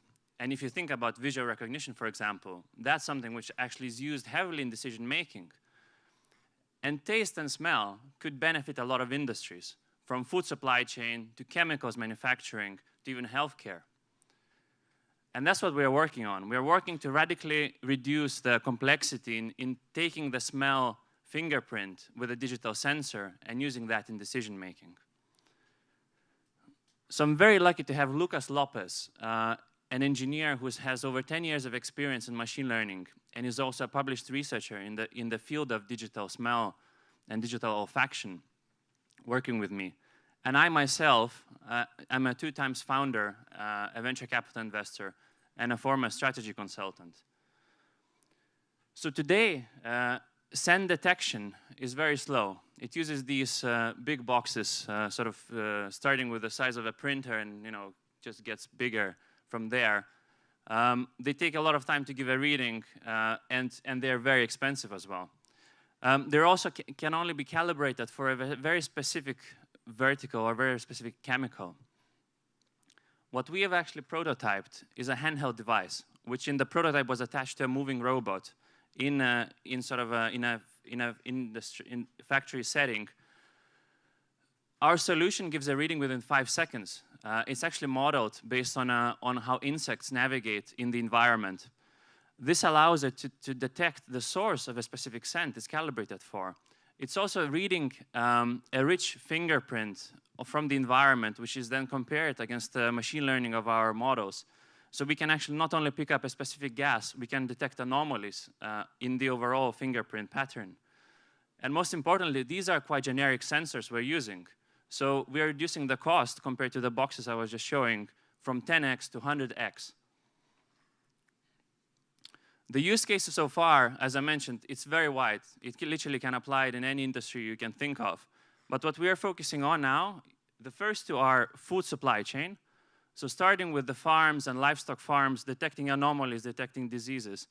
Then sort of following through through the transport sector. And then doing quality assurance on finished products and finished foods. As well as the 3rd box there, chemical industry. So detecting chemical presence, detecting any gas leaks in the manufacturing plants. Again, that's the focus area. So that's us. Thank you all. If you'd like to speak to me, please find me either upstairs on the app or ping me on the email. We are now looking for a partner to basically do a pilot in data gathering and co-creation for this. So thank you all. Again, thanks. Thanks, Adomas. Up next, we have Henrik from Project Cosmo. Welcome. We're getting close to the end. Thanks. I'm really happy and grateful to be here and present today. And I am the CEO and co-founder of Project Cosmo. We focus on AI automation, and we bring this to our customers as a service. So we focus rather on automation than analytics and insights. And as a service means no investment for our customers, which brings down the risk for them to work with us. We also focus on quick implementation, so we don't want our customers to have a new platform to take care of, and to reduce lock-in, also as a de-risking and enable high value for our customers. So our market is focusing on cognitive tasks, typically repetitive, tedious tasks, and it could be found in admin, logistics, finance, back office, and we use machine learning to solve those tasks instead of having lots of people do them day after day. We focus on the non-cool stuff, i.e. non-regulated, non-life critical, and on cost cutting and efficiency. So we're right now working with, for example, Volvo, Airbus, Airbnb, and a couple of you here at Plug and Play, where we have found interesting customers in everything from retail to automotive to areas where we've never looked before, including back offices of large corporations. So our main focus is machine learning, and we use a novel type, which is an agent-based approach rather than basing on data. We have the same kind of reinforcement learning backend as you would find at the Google DeepMind's AlphaZero, which is the grandmaster of chess, Go, Shogi, and all of those board games. We want to bring that capability to your backend. So for example, it could be any kind of optimization problems that you would like to perform, such as different kind of use cases within essentially logistics and finance. So our logistics product could do load planning, warehouse transportation, cross-docking, transport routing, freight packing, all of those kind of everyday use cases that where we could both save time on the planning side and on the execution side of these use cases. Then we have a very interesting product for the back end of operations, finance. So all kind of reconciliation, allocation, we could do that. Yeah, so to continue where my presentation was, essentially we try to bring lots of value to you, and it's a, thanks. It's a 8% cost saving, real-time delivery, and efficiency focus. We try to work very closely with the customers, and would love you to contact us. Thanks, bye. Thank you, Henrik. Okay, we're getting down to the last few. So the next one is Ezra. He is from FleetUp, and he's actually been with Plug and Play for quite a few years now, and FleetUp started right here at Plug and Play, so that's an interesting story. Okay. Hello, everyone. My name is Ezra, CEO and founder of FleetUp. Actually, I started a company 5 years ago over there with one desk. So I'm so glad to be here in the expo. So FleetUp is complete commercial mobility solution company. And then we provide full range of the solution. Because of the limited time, I want to show you some brief product introduction videos. Can you play video?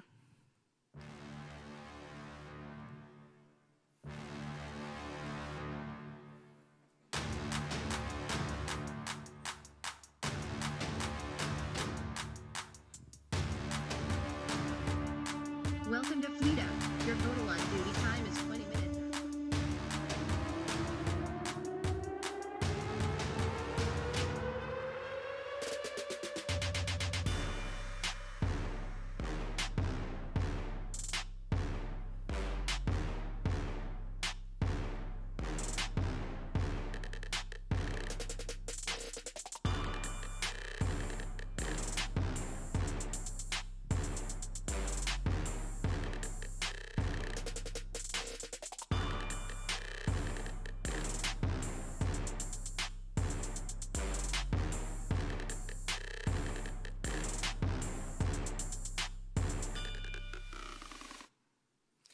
So if you're a transportation logistic company, and then you have this real-world problem. So you're going to have vehicles, and then asset, trailer, container, equipment, and lots of drivers. So they are moving around. They generate lots of events. So FleetUp, we provide ruggedized and reliable solution for all of these mobilities, and they generated every 10-second data uploading to the FleetHub online platform. So then customer, transportation customer, they can access our platform to manage the complete visibility, trip histories, and also manage the fuel, and then vehicle maintenance, and then remote diagnostics, and also manage the the drivers with ELD and HOS coaching and the driver safeties.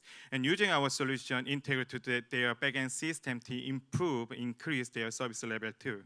So all of these things, what we provide is for our customer business success. So we help our customer improve their revenue, increase profit with reducing operation cost, and also help them to automate their business processes. So we have a lot of customers. Actually, they save the fuel cost more than 10% from the actual fuel waste, and also use AI, ELD compliance application to lower their HOS violation liabilities, and also maintain their vehicle to minimize their vehicle downtimes. So the market get changes. So the change started from 2018 with the U.S. government ELD regulation. The regulation brought the engine data solution and the mobile application for the drivers. So customer, logistics and transportation, they cannot stay with a limited box solution anymore. They want to grow. They want to have more business upgrade solutions. So only the open innovation mobility service platform can support them for the future to improve their businesses and then upgrade their businesses. So FleetHub is the best and best growing this mobility service platform to meet any different type of the demands and adding new features, products every month. So FleetHub in business, we are B2B SaaS business model, and then we have business in US and Canada and Chile. You have a business in US, Chile, Mexico, and we are expanding this year, Canada and Europe, and then Middle East.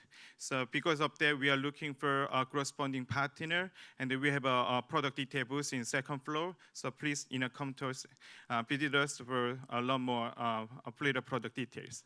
Thank you. Thanks, Ezra. So it usually takes about 36 months to obtain a commercial driver's license, but our next presenter, Christian, obtained his in 4 weeks. So if that doesn't show determination, I don't know what does. So welcome, Christian, from Autobahn. Hello, everybody. My name is Christian Gebes, and I'm the CEO and founder of Autobahn AI.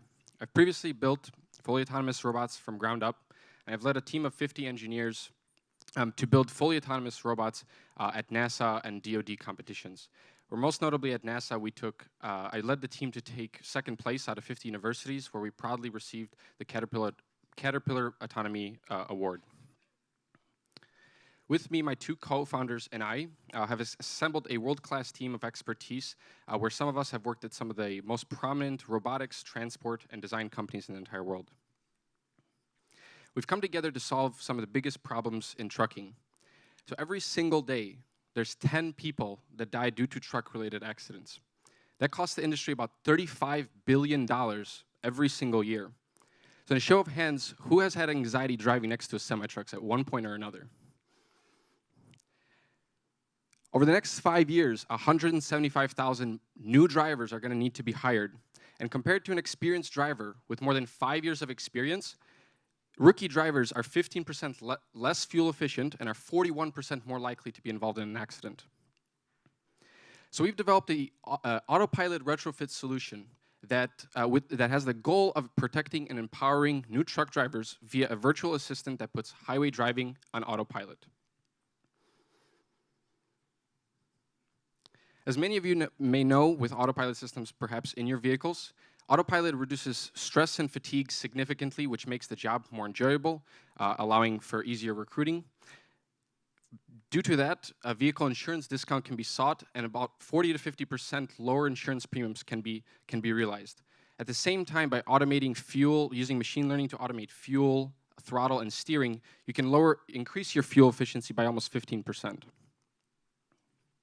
So there's 4 ways that we are different from everybody else developing self-driving technology in this space. One is we are the only company that are developing a aftermarket solution. So that means you don't need to buy a completely new truck from the manufacturer. You can use your existing truck, and we provide an upgrade with vehicle replacement parts that by a certified mechanic are very easily installable in a couple hours. What does this allow us to do? It allows us in the short term and in the long term to have an extremely fast and free data collection strategy. So what you can see here is that a truck travels almost 10 times as many miles as a regular sedan. And in the context of why I have the consumer passenger car OEM up here, Tesla, for example, is the only manufacturer right now that has this capability to collect almost millions of miles on a monthly basis of driving data. Why is that important? That allows you to reduce the cost of your system tremendously. So our price point is less than $5,000 for our entire system because we don't need to be dependent on the use of LiDAR. We've taken the capabilities of the system to the next level as well, and we're working on third-party integration so that the data, this new realm of data from the vehicle can be integrated with various different solutions from transportation management services to any third-party logistics or shipper that has their own custom software.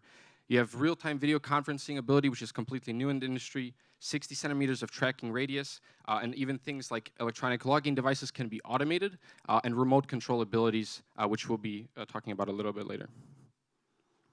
We're already testing these third-party integrations with multiple third-party logistics partners that also happen to find us freight to move with our R&D vehicles to mitigate a lot of the costs that we have during R&D. So our serviceable market opportunity is quite large. There's 3.4 million trucks already on the roads today, but out of those 3.4 million, we're going to service about 800,000. So basically 2016 or newer trucks is what our market is. With the first generation of the hardware that powers autopilot driver assist, so the driver's still required, our opportunity is about $4 billion. With the second generation of our hardware that will be shipped with full exit-to-exit highway self-driving software, we can realize about a $30 billion market opportunity. And by building this fleet network, we can seek out multiple different types of revenue opportunities as well. With, for example, freight matching integrations being one of them, charging a fixed fee per load, and even back office automation due to the sensing capabilities on the vehicle. Today we have a proof of concept that we actually have here today. And by 2024, we're going to release the first commercial launch. We're going to have the commercial launch of our autopilot system for partnered carriers, about 10 to 15 carriers we're seeking to sign up. And by 2023, we're going to have the second generation of our hardware feature complete, shipped with full highway self-driving software. And the only reason that we have this very aggressive timeline and we believe we can do it is because of our data collection strategy. We're already getting significant support from a state level, and just this past October, the former Secretary of Transportation for the state of Illinois has recognized us in Autonomous Illinois event, which is a full support from the state of autonomous freight testing in Illinois. Please, if you'd like to learn more, please find me after the presentation. We actually brought our truck all the way here from Chicago and are doing demos in the Lowe's parking lot, having somebody control the truck all the way from Chicago around the entire parking lot. So if you're interested in that, please find me afterwards and we can make sure to show you.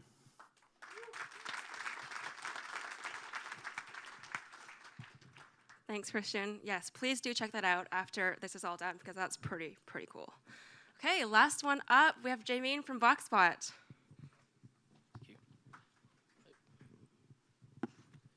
Hey guys, great to be here. My name's Jamin. I'm the head of strategy at BoxBot. Started out as the first business hire and now looking after strategy and fundraising for BoxBot.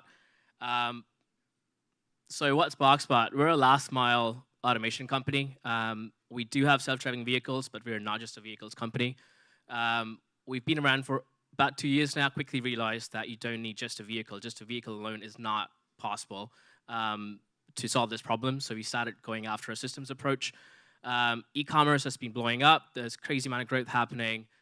20% year on year. It's highly incentivized by cheap, convenient deliveries for end consumers. But the problem is the costs are rising for delivery companies. So we're basically going after 4 key problems. For the end consumer, it's missed deliveries, package theft, returns, signature required. And for delivery companies, it's about bringing down the cost of last mile which is about 50% of the overall package shipping cost, which is huge.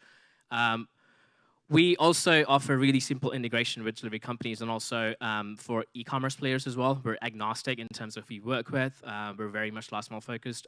We do not intend to do the first and middle mile. So that's a little bit about the intro. Here's our team. So Austin Uruking is the co-founders, one of the co-founders and CEO of Boxbot.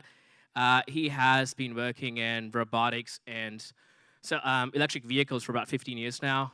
He's got his undergrad and postgrad at MIT, worked in mechanical engineering and systems at MIT, and then went on to lead the vehicle engineering team at Arcimoto, which is an electric vehicle company, a three-wheeler electric vehicle company that has recently IPO'd. And he was one of the founding engineers, also a lead systems engineer at Tesla, worked in the Model S and RAV4. And then he went on to do his MBA at HBS. Mark Godwin, who's our other co-founder, CTO, he's also been working for around 15 years in drones and self-driving vehicles. He has about 5 years of experience working in drone projects with the Office of Naval Research, the DARPA Urban Grand Challenge, and also with the Department of Defense. And then he also went on to found a company that was eventually acquired by Google, founded Automa Systems, which had fallen into Uber. He held several roles at Uber in engineering and then product roles. He was responsible for leading one of the logistics teams to find the opportunities for Uber to get into. His background is in robotics and optimization from Cal. He's been there for a long time. He did his master's and PhD over there. And then on the business side, we've got Steve Sanchez, who's a veteran in logistics. He's got about 30 years of experience working at UPS, DHL, and Amazon Robotics. And Kapil Asrani, the VP product, who's the co-founder and CTO of Doorman. Quick background on where we're at with respect to funding. We've raised about $9 million, closed our seed round of 1.5 mil, thanks to Pear, and then recently closed about 7.5 million, so bringing it up to 9 million with Toyota AI Ventures and Erdeman leading the round. We've got amazing advisors, the former CEO of Ship and CEO of Flexport. They're currently advising a company. The way it works is e-commerce companies and delivery companies drop off volume to our hub, which is a fully automated hub. We then have two streams of vehicles going out. One is a manual delivery vehicle and the autonomous vehicle. The reason why we have two vehicles is to make sure that we're able to attend to customized consumer preferences. Some customers prefer scheduled deliveries, other people prefer them just on their porch. So we wanted to make sure that we're able to attend to both those demands, and that is why we have a fleet that is basically split into those two streams. That's our current vehicle. So it's got a lot of lockers on it, so you can think of it as like a mobile locker that comes to you. Essentially, it's like an Uber-like experience. So you select a time window, it rolls out to the curbside, you enter your code, the locker pops open, you take your package. It is entirely configurable, so if you have a large package, all the lockers will open up. If you have a small package, just one. For medium, will be two. So depending on the size of the package, we can customize pretty quickly. That's our next version of the vehicle, which is fully driverless. And that's basically what we have currently, just without a driver cab, for commercial operation in California pretty soon. We also do end-to-end from a software perspective. So we're one of the fewer end-to-end last-mile logistics companies. As I was saying earlier, we've definitely taken a systems approach right from integrating at the first point to taking the volume and then making sure that hubs are able to aggregate, sort, load the vehicles, and then eventually bring it out to the consumer's door. So we do all of this in-house. We've done several pilots. Right now, we're in commercial operations. We're ready to scale today, not in the future, which is one of our biggest thesis in terms of making sure that we're able to get out of the market with real consumers and real packages today. We're doing 150 daily deliveries with delivery companies, and that's about it. If you have any questions, we'll be upstairs and love to have a chat. Thank you. Thanks.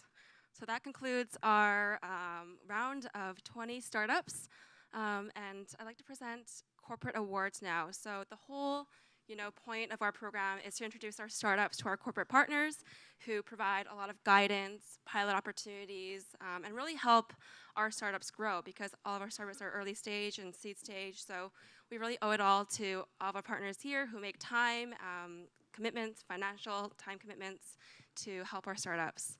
So Haniel will be presenting some corporate awards. So we do this after every expo. We try to reward our corporate partners who have been the most engaged, the most willing to help our startups, to be a mentor. So I'll pass on the mic to Haniel, who will be presenting 4 awards. Awesome, thank you, Christy. Hello, everyone. Just to introduce myself, my name is Haniel Flores, one of the innovation managers on the supply chain team. Good morning. All right, so now we're heading into the Corporate Innovation Awards. Basically, as Christy mentioned, we would like to recognize the corporate partners in our system that have been participating in the program, that have been contributing and helping to meet our startups and to contributing this really great global innovation platform that we have at Plug and Play. So first off, I'd like to start off with our first award. One of our favorite partners, Ryder, I'd like to announce is our best holistic innovator. If I invite Karen and the Ryder team up here.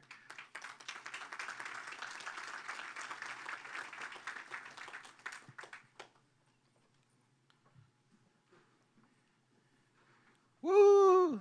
Hey, there we go, there we go.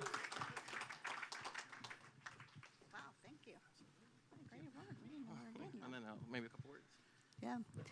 Well, we didn't know we were getting this. Very unexpected, so thank you very much. We're delighted to be a partner, love all the innovation and the new startups and being part of it and having a first look at some of the cool things that are coming down the pike. Great relationship. Appreciate all that you guys are doing. We're happy to have you here. Thank you so much. We'll move on to our second. Now this partner I'm very, very happy to work with as well, with Aaliyah on the supply chain team. So this partner is, we like to call them our most well thought out innovation plan. They've put a lot of thought, especially into this year, into thinking what do they want to do in regards to innovation with their organization. So I'd like to call up TriMac. I'd love to invite the TriMac team up here for the most, most well thought, most innovative team.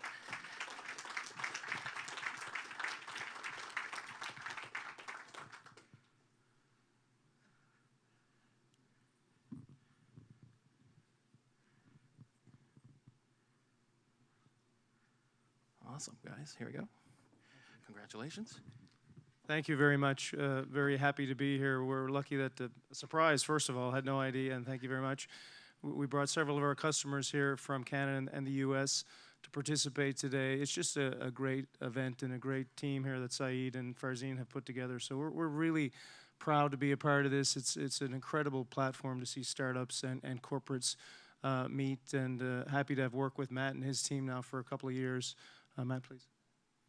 Well, thank you, Plug and Play, for the opportunity here.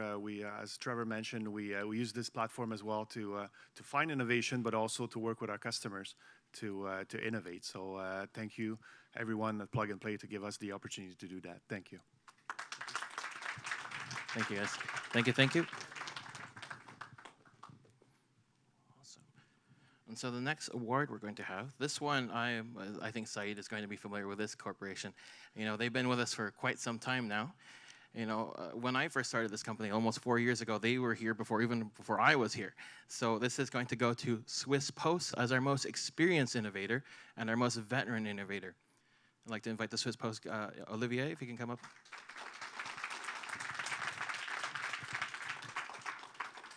So, congratulations.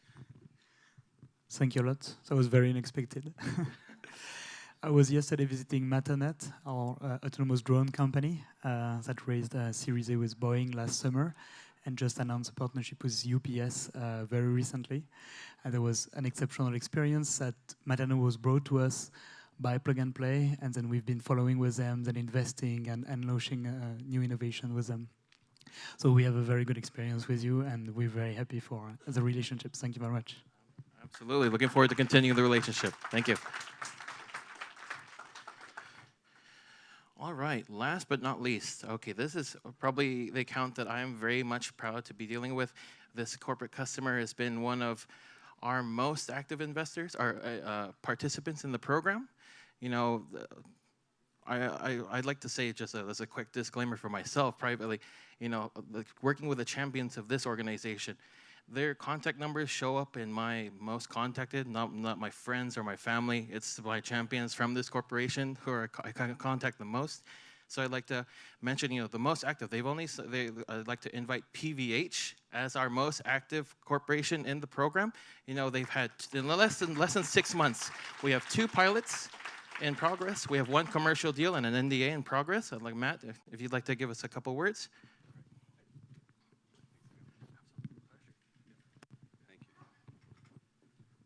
I'm going to lose his phone number, by the way, just so you know.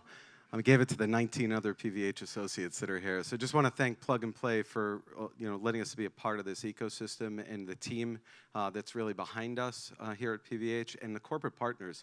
I said last night to someone, that's where I found the most value, is really collaborating with the others that are here.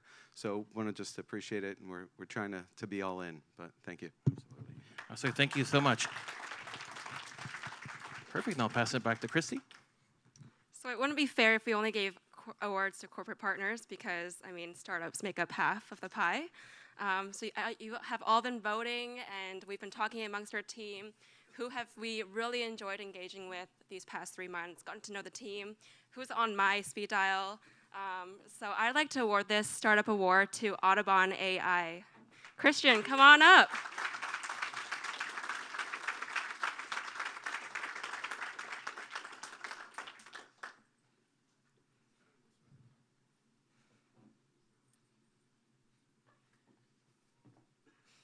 One more time for Audubon AI.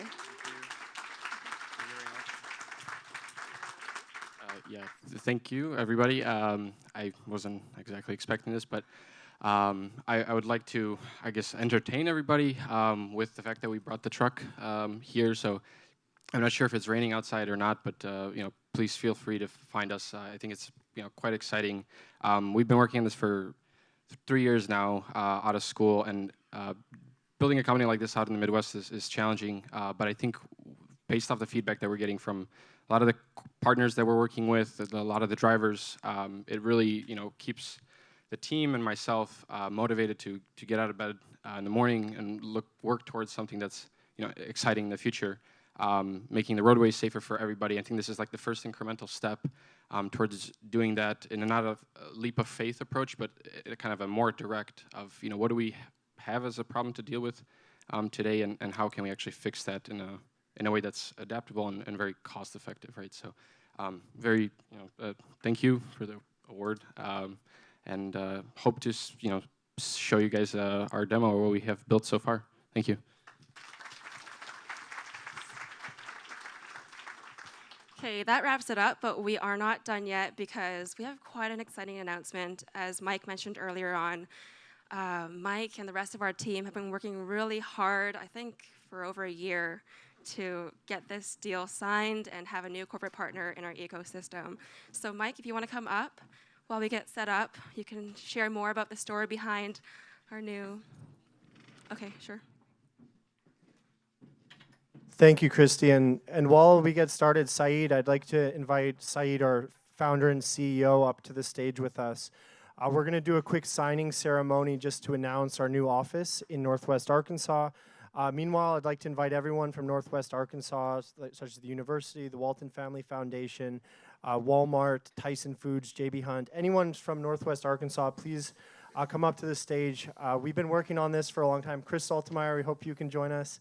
Matt Tarver, a lot of you. We're going to just say a few words about this new office. We're putting together in Northwest Arkansas, and we'll sign a ceremonial document just kind of announcing what's happening. We're very excited. There's a lot of press coverage from TechCrunch, other kind of reporters about this office just this morning. So I'll let kind of everyone grab a seat. Saeed, if you want to sit here. And we can have everyone say a few words just on their thoughts around the office. If you can sign the ceremonial document first and then say a few words, then we'll pass it down to the next person and give everyone a chance to kind of share their vision for Northwest Arkansas, why we're excited about it, and why supply chain and logistics. So first, I'd like to have Saeed, maybe you can say a few words. Wonderful. This is kind of exciting. I hope I'm not signing my life away. No, I'm just joking. But if I can share with you a little parallel experience, we had an unbelievable IoT and mobility initiative here for, I would say, the last 6 years. Roughly about 2.5 years ago, we had the entire board of Mercedes here, Dr. Seche Ola, who is the new CEO, and they asked us, can you please bring this innovation platform to Stuttgart? And immediately I said, I have never been to Stuttgart. They said, that is the problem. So they invited me to Stuttgart. It was a fantastic journey. I went on the track and with their M1, I think it's called, car, and they drove me around. Actually, Philip, who is our main champion, made me sit in the back of, is it called Malbec? The car is like the high Malbec, the highest thing. So those were exciting, but what it really happened is we were able to build the biggest and the best innovation platform for mobility, for connected car, for autonomous car in Stuttgart. Right now we have 29 corporate partners, including British Petroleum, who would like to see how this electrification would change their business model. So I feel with some of the people sitting here, Walmart, J.B. Hunt's, Tyson Food, we could leverage this purchasing power and invite startups to come to Northwest Arkansas to do quick pilots in supply chain and logistics, quick pilot in future of e-commerce. And with the people in this room and the people who are up sitting with me here, I feel that would be a huge accomplishment. And again, I invite all of you to join us in the journey. And Nelson? Well, thank you, Saeed. My name is Nelson Peacock. I run a group called the Northwest Arkansas Council, which was actually founded by Sam Walton and the other founders of our great companies here. Back in the early 90s, we work on economic development, quality of life, and things like that. So the companies in Northwest Arkansas speak for themselves, and I'll let them speak to that. But we owe a great debt of gratitude to the Walton Family Foundation. They invest in our region significantly, and Elin will talk about that. And also the Arkansas Economic Development Commission has really supported this. And with the companies that we have there and the innovation that we have happening already, you know, with what Plug and Play is going to bring to the table, we really think we're going to have something special in Northwest Arkansas. Many of you may not have ever been to Northwest Arkansas and may not even know where it is, right? But it is a place with these three great companies and the great University of Arkansas with supply chain experts. And it is off the beaten path, but that's what makes it so special. We have one of the fastest growing economies in the country. We are one of the fastest growing regions in America. We invest heavily in our arts and culture. We invest in our outdoor amenities, and we bring that all together with a low quality or a low cost of living and a high quality of life. And so, you know, you don't have to take my word for it. We've been ranked top 5 place to live from U.S. News and World Report for about 5 years straight.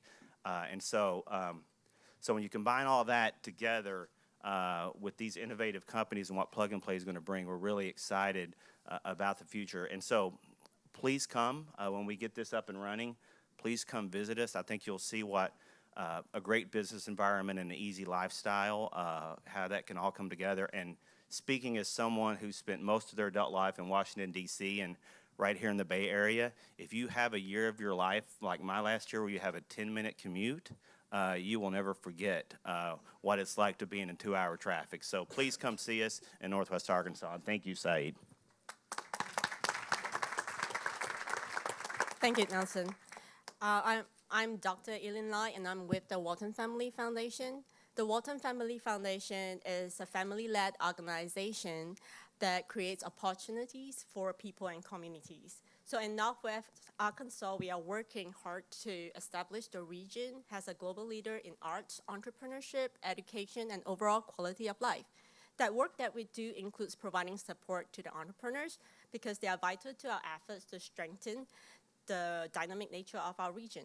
Startups add vibrancy, they foster innovation, and they create jobs, and they are the key to ensuring the growth of our economy.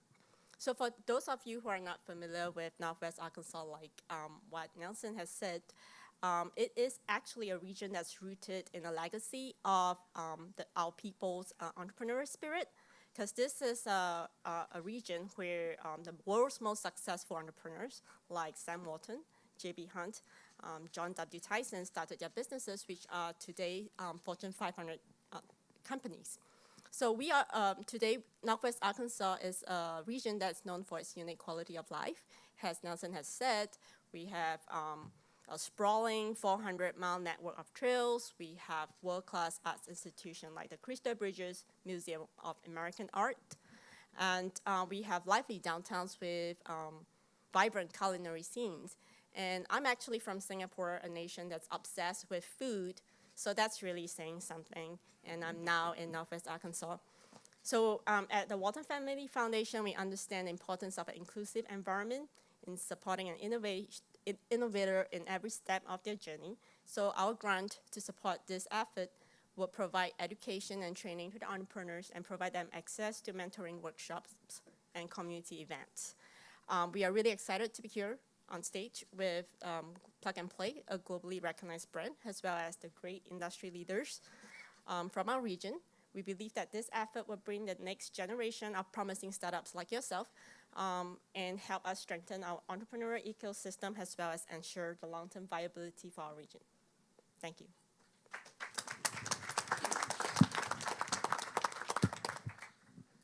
Good morning. I'm Vijay Sankaraman from Walmart Supply Chain. Innovation is in the forefront of what we do in Walmart Supply Chain. Innovation that helps to fuel and keep us in the competitive advantage is important for us.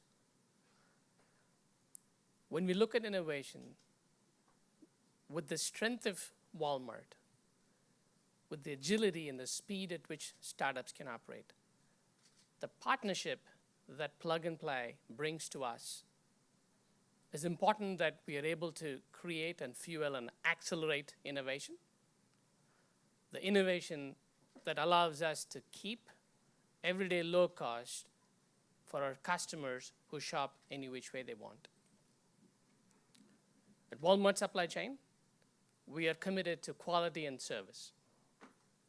Quality and service that allows us to be created through innovation, the partnership that comes from the variety of startups, allowing us to move the needle. Looking forward to the partnership. Thank you. Good morning, everyone. My name is John Tyson, and my family's been in the food business for over 80 years. And Tyson actually started as a trucking company. My great-grandpa in 1935 was hauling freight between Springdale, Arkansas, and Chicago. And the technological innovation he had at that time was to put water on the back of the truck so that the chickens could weigh a little bit more and he'd get a few more dollars for the live weight. But not joking, it's my belief that the solutions to some of the biggest problems we face in our industry, reducing food waste and reducing the environmental impact of our business, is going to come from people in this room. And so we're really excited to have an accelerator launched by Plug and Play in our backyard. And while Tyson, J.B. Hunt, Walmart, we get to kind of carry the torch for the big corporate brands, this would not happen without Nelson, Elin, and Matt, who are up here. So we just say thanks to them, and we're excited to keep working together. I hope the next time we see each other is in Northwest Arkansas. All right, thank you. My name is Nick Gowan. I'm a Senior Vice President of Marketplace, which is our 360, our digital freight brokerage platform for J.B. Hunt. I've been there for about 25 years. Love the way you started that story, talking about your family really starting out as a truck driver. Because at J.B. Hunt, we actually did not start out in trucking. We actually started making, or actually delivering rice hulls for chicken bedding into chicken houses. And I think it's interesting. We're about a 58-year-old company, and we've continued to innovate and change over the course of that time. You fast forward to today, we're the largest intermodal provider in the United States, and in fact in the world, and also the largest dedicated contract service provider inside the United States, as well as the largest digital freight broker. With that said, to get to that position takes a lot of time and it takes a lot of innovation, and I think that's where the relationship with Plug and Play and the accelerator is something that's very important to this organization. One of the things that I look at and think about a lot, there's a guy out there by the name of Mark Perry that works for a company called AEI. And he talks a lot about the Fortune 500 and the fact that you go back to 1955. And if you go back to 1955, only 54 of those companies that were in the Fortune 500 then are in the Fortune 500 now. And what that tells me is it's hard to stay relevant. And one of the things that keeps a company relevant is the ability to innovate. And that's why I'm very excited about what's going on with Plug and Play and what's going on in Northwest Arkansas and the relationship with J.B. Hunt, because what I think that does is that sets us up for the future where I know that J.B. Hunt's not going to do this on its own. We need the innovation and we need the diversity of thought from others. So very excited about this relationship. I'll turn it over to you, Matt.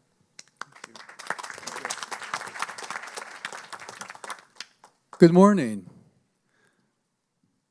You know, I am Matt Waller, and I'm Dean of the Sam M. Walton College of Business at the University of Arkansas.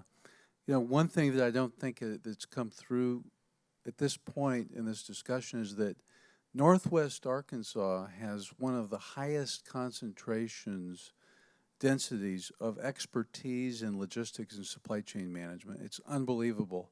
The other thing I would say is that J.B. Hunt, Tyson, and Walmart coming together on this is remarkable.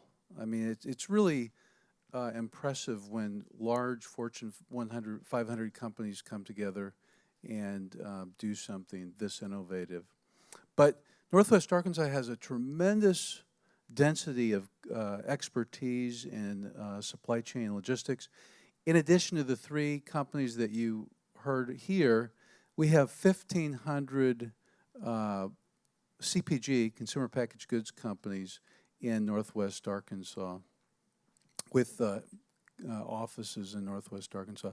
But many of them, because what they're dealing with is a customer that is focused on efficiency and value, Walmart, they have to be, even if you're in sales, you have to be very good in logistics and supply chain. So there's a huge opportunity. The other thing that's interesting, we have, in the business school, we have the fourth largest supply chain department in the country. But on top of that, we also have one of the largest logistics expertise groups of professors in our industrial engineering departments. We have it both in the business school and in engineering, which is pretty unusual. I know Chris Saltmeyer, will you raise your hand? This is Chris Saltmeyer. He is retired from Walmart. He was their EVP of logistics, and he asked me to come out here and see what was going on here. It was about 2 years ago, I think, Chris. And I came out here a little reluctantly, actually. I mean, I've been around a lot of accelerators and incubators and so forth. I had a software company of my own that went through 3 rounds of venture funding during the dot-com boom. But I took his advice, and I came out here, and I was so impressed. Saeed, what you have, your vision, what you have created here is remarkable, and we're very fortunate to be able to bring that to Northwest Arkansas. It's going to benefit students big time. Plug and Play has a history of collaborating with universities, so it's going to provide internships, projects for classes, honors and master's theses, and doctoral dissertations. So we're really excited about this. So again, thank you, Saeed, for doing this. I came out here a year ago, by the way, and I did a video. So I asked Saeed to allow me to do a video interview of him, and I did. And he had no prep for it. It's on YouTube, by the way. And I said, you know, don't you think of your supply chain and logistics vertical, and actually I also said the retail vertical and the food vertical, but I specifically talked about the logistics vertical. I said, don't you think that would just do great in Northwest Arkansas? We hadn't talked about it up to this point. He went on and on about how he thought it would. He knew more about Northwest Arkansas than I realized, but we are thrilled to be here today, so thank you. And maybe Chris Saltemeyer, we'd love to have you say a few words as well. Yeah, I'll make this real quick. Just as Matt said, 2 years ago, a little over 2 years ago, about 2.5 years ago, Mike picked up the phone and called me and said, we're going to start a logistics vertical. I would like for you to be involved. I didn't know what Plug and Play was, had no idea what was going on, but I knew I had been challenged by our CEO at that time, Doug McMillan, to get more involved in innovation. And so in January, when I was still running logistics at Walmart, I came out, met with Saeed, met with the team, and was just totally blown away and said, this is it. This is what we've got to partner with, and this is what we've got to have in Northwest Arkansas. So I appreciate Matt jumping on a plane with me and coming out here, and the rest of the team. I really want to appreciate Nelson and Mike. You two did the heavy lifting to make this thing happen. So publicly, thank you very much. Thank you, Chris. And last, maybe Matt, you can say a few words about your investment. These are the two main firms investing into companies in Northwest Arkansas. Definitely. Thanks again for hosting us, Saeed and Mike. I would mirror your comments about basically hustling in Northwest Arkansas and making this happen.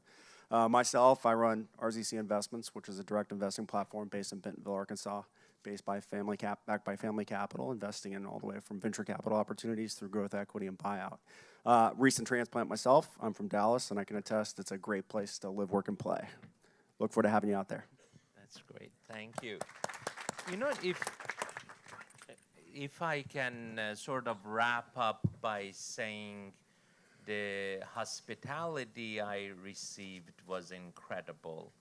Tom Walton joined me for breakfast. And you know, these are some, you would say, important people. And John Tyson flew in, if I'm not mistaken, from Malaysia, got in at 4 or 5 o'clock and joined me for dinner.